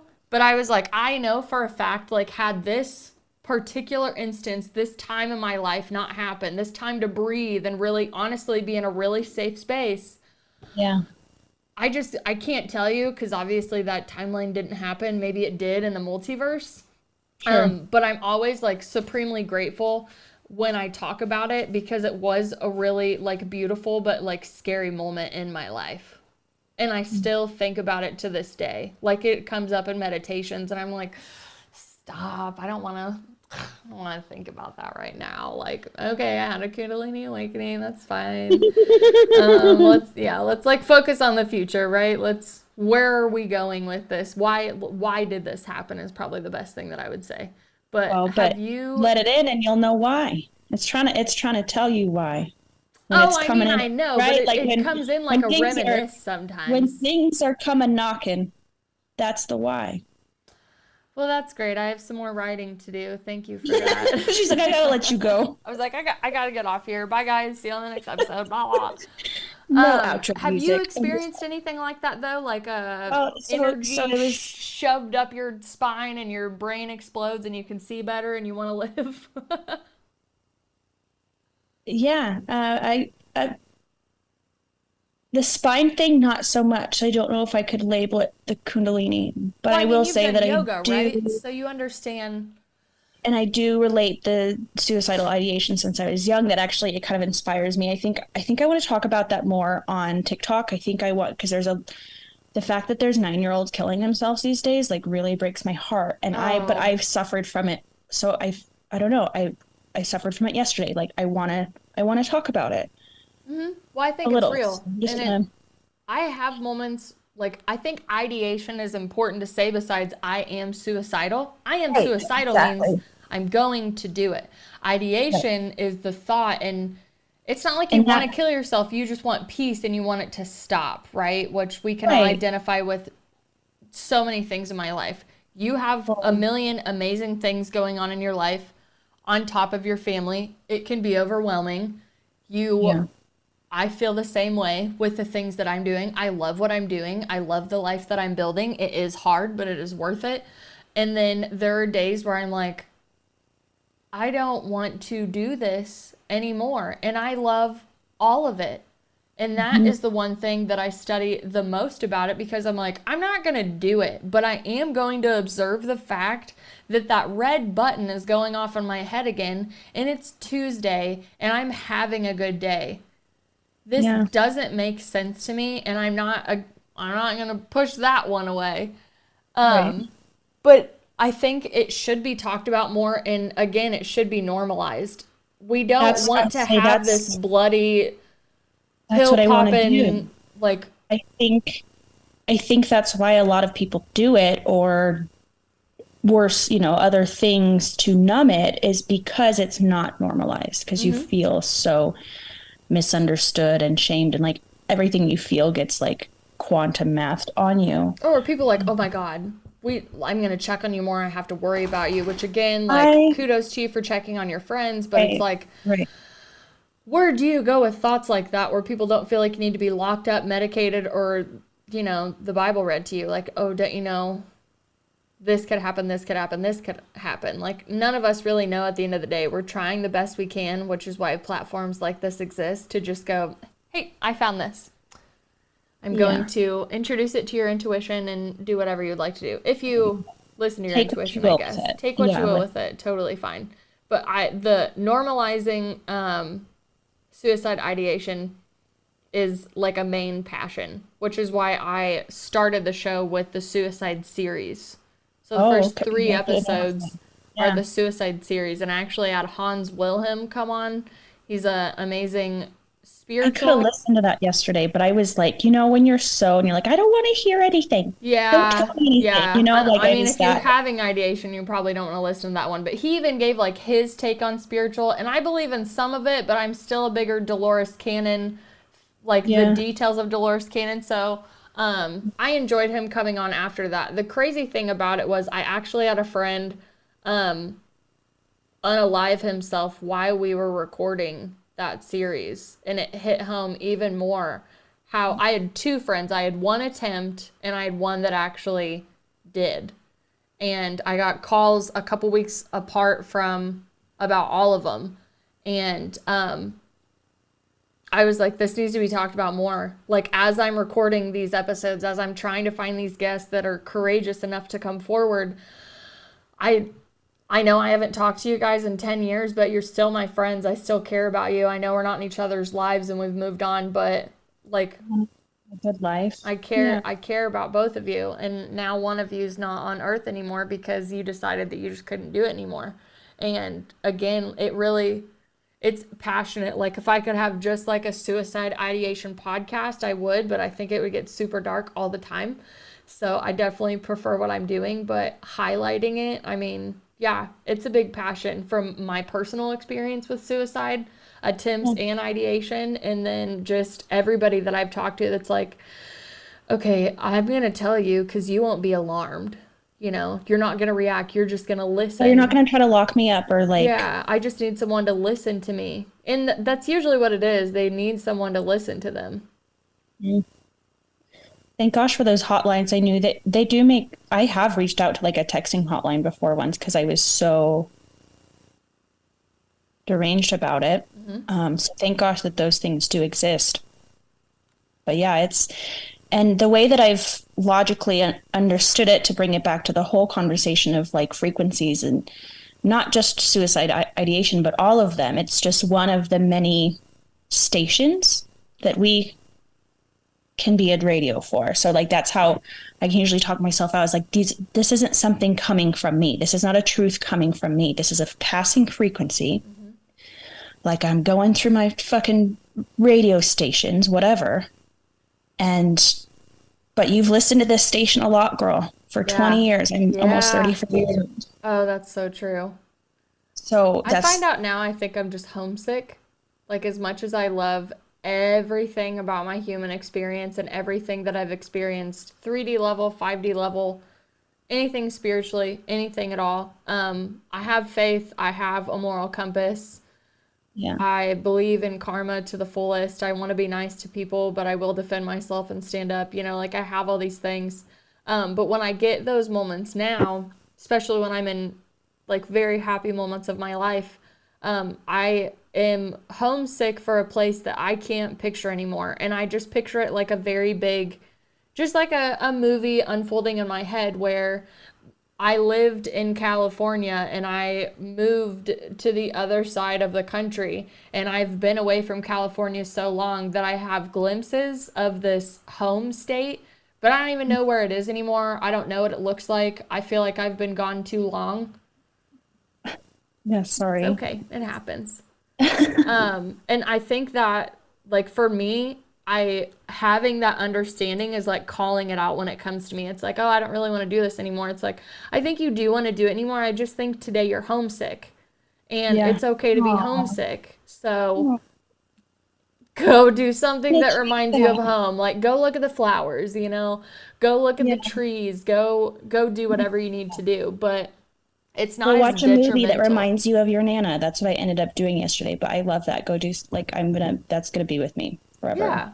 Well, I just read in a Dolores Cannon book, like, all these people are having hypnosis sessions or even like near-death experiences, and they're all telling the same thing about the mirroring of the trees. Like, a tree on Earth is literally a mirror image, but a lesser, lower density image of what the trees actually look like up on the highest frequency that they're allowed to gravitate to. And each of the flowers, each of the petals have a certain musical tone, and it's harmonious, and they never die because they're eternal flowers. And the smell is like the most expensive perfume you could ever smell, and it's glorious and it's natural and it's beautiful.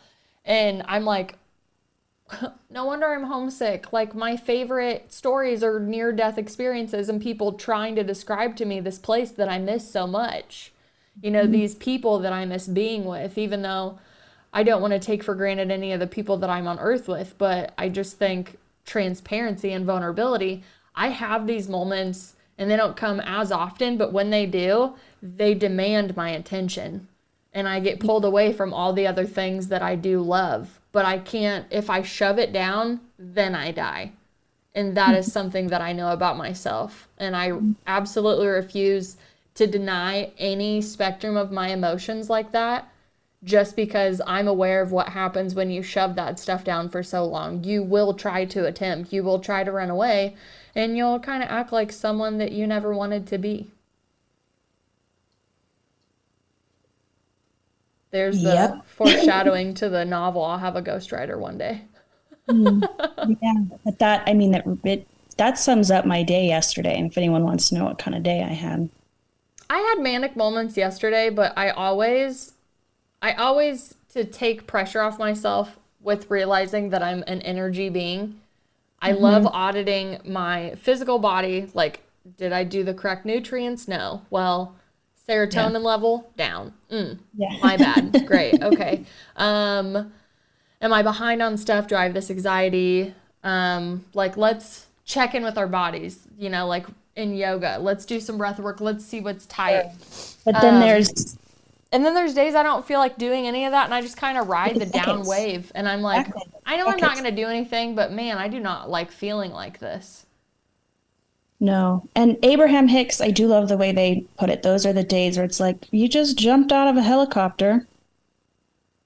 Nothing you can do. Might as well just, like, you'll land eventually. If you go to sleep, you'll land quicker. You know, they're always like, take a nap, but I love that advice. All else fails, take a nap. You'll hit the ground quicker, metaphorically speaking. And hopefully wake up a little bit refreshed. I always have to just go outside and put my feet on the ground and just like breathe and get that. Tell myself like how pretty everything around me is. Because if I go, like, if I'm overthinking, like it's like really like a manic day, which manic to me, I probably look like I took a bunch of Adderall, and I haven't taken that shit in so long. I would be so screwed if I ever tried it again. But like I'll lay there and like my eyes will just go back and forth, and my breathing, you would think I was hiding in a closet from a stranger. Just like I would love to be able to go to sleep in those phases. And if you can, bless you, you know, how great. But I really, like, I have to go and like physically touch stuff. I have to go and like touch the tree and sit down on the ground. My dogs will pull me out of anything. They'll literally walk up and they're so full of love all the time. All they want to do is cuddle and just like be on me. And I'll just be like, Jax, Mom doesn't feel good today. And then like immediately I say I don't feel good. He puts his like paw on me and he just looks at me and he just like licks me. And then my beagle comes up to me and she's like, Mom, I'm here too. You know, like if you're that lovely pet owner, you know, when your dogs get up in you, like you can hear them. They're like, we're here for you. And then, I mean, I had like a really like down couple weeks one time, and I would just lay there and cuddle with my dogs after I would take Monroe to daycare, because it's the only thing that would relieve the anxiety in my chest. And you know, when like your heart is just beating and you have no idea why, it feels like you have two heartbeats sometimes, and you're just like, this isn't even mine. And like back to the empath thing, understanding that all of us have empathic ways is important, because sometimes it's not yours. Right. And a lot of times I'm not about to process anybody's bullshit for them. You know, I gotta drop that. I have my own stuff to do. So even in my auditing, I'll be like, is this mine or is this yours? Is this mine or is this yours? Is this mine? Whose is it? Light some sage, light some incense, say prayers, affirmations, mantras. They all work. It has all to do with intention, if you ask me. Of course. Yeah. And then I feel really powerful after it, right? Yeah. I'm like, oh, I got through another one. Thank you to that Mary Poppins bag. Ooh, yes, it was puppy cuddles, some earthing, and some tapping this time. You know, I don't know what it's going to be next time. I'm glad you brought up those two things, too. People, those are like favorite tools in the bag. Earthing, if people don't, I don't know if you've seen it, there's a free documentary about it on YouTube. It's done really well. They did it really well. So I always tell like everybody, even the muggles, watch Earthing. Even the muggles. Oh God, that's so funny. Bless the muggles, we need them too, and they need to watch the Earthing movie too. Most of them probably don't, but I still tell them. Well, I like the ones again, like especially with stuff like earthing. There are like scientific graphs about it that Yes. help And this muggles. documentary, man, the scientific proof is fun to watch. It was Oh, done I really well. love And it's free those. on YouTube, so why not? It's almost like the mushroom documentaries for people that are like, "Oh my God, it's a drug." I'm like, I know. okay, Because that's almost legal okay. here in Colorado too. Working on it. Well, so I have a cousin that actually just started a mushroom company, not the trippy ones, but like Lion's Mane and like the Super 7 type ones. And she has two she just dropped. I'm going to buy them in the next couple months. I think they're both a 30-day dose. Cool. And I'm literally going to track my progress every day with them because I've been looking for a product to microdose. Like, literally, I put it out in the universe. I was like, I don't know where to go. I don't know what company to trust. I'm not doing it until I feel good about it. I got on Yeah. Instagram. My cousin's like, bam, I have a mushroom company. And I was like, oh, I trust you. I Yeah, trust you. I'll be buying that for sure. So, I trust really you. excited about that. Ah, cute. Let's And see. this has been a really good time. Your message this morning really helped me. I do have to cut this short though, because my child Yeah. I has was been with an just electronic babysitter pretty much this whole time I was just thinking, downstairs. I'm like, we've honestly really cleared up almost everything on the See? episode. Yeah, I Yeah. mean, for the most part, it all really ties in together. I think we're hitting about 2 hours anyways, which, wow, we are compatible. If anybody can listen to the whole, I don't know how much you'll edit out. If anyone listens to the whole thing, just leave evidence. Say hello, introduce yourself. I would love to know. Yes, leave evidence. For real. I I'd know love a to lot know of people they'll just like put it on in the background. no, But I say, before we but do if get off here, I want people to know where they can reach you. I have your descriptions in the bottom for everybody, but I always love to give everybody a chance to just kind of promote themselves in the end if anybody was inspired, attached, just yeah, wants to wanna message you connect and be with like, I loved me. your episode. Thank you for being so vulnerable. However, I just always want to make sure that connection, that communication is open to whoever wants it.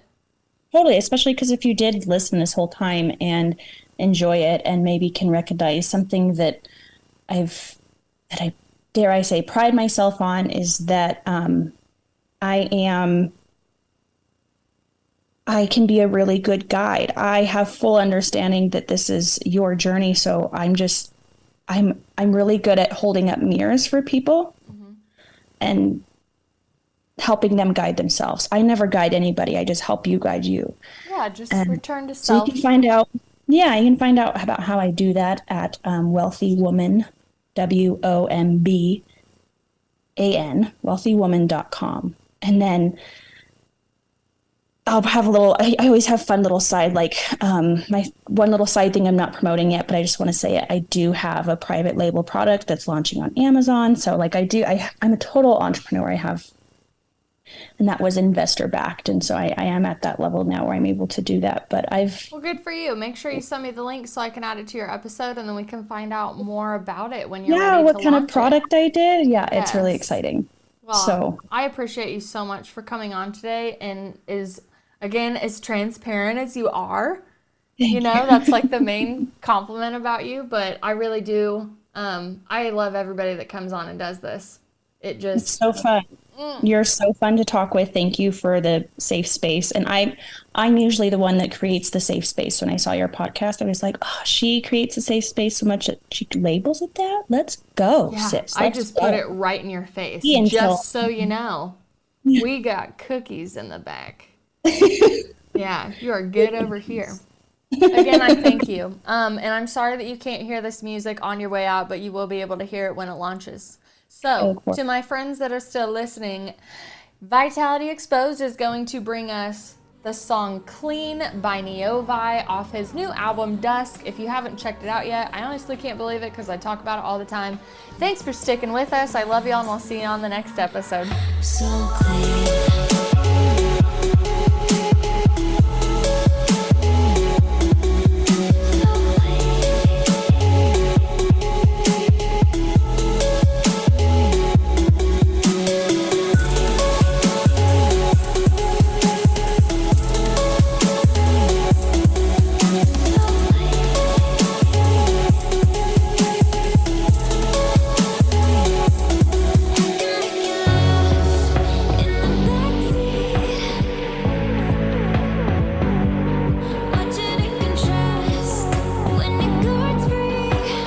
This is the Hoosier Media Network, your home for podcasting.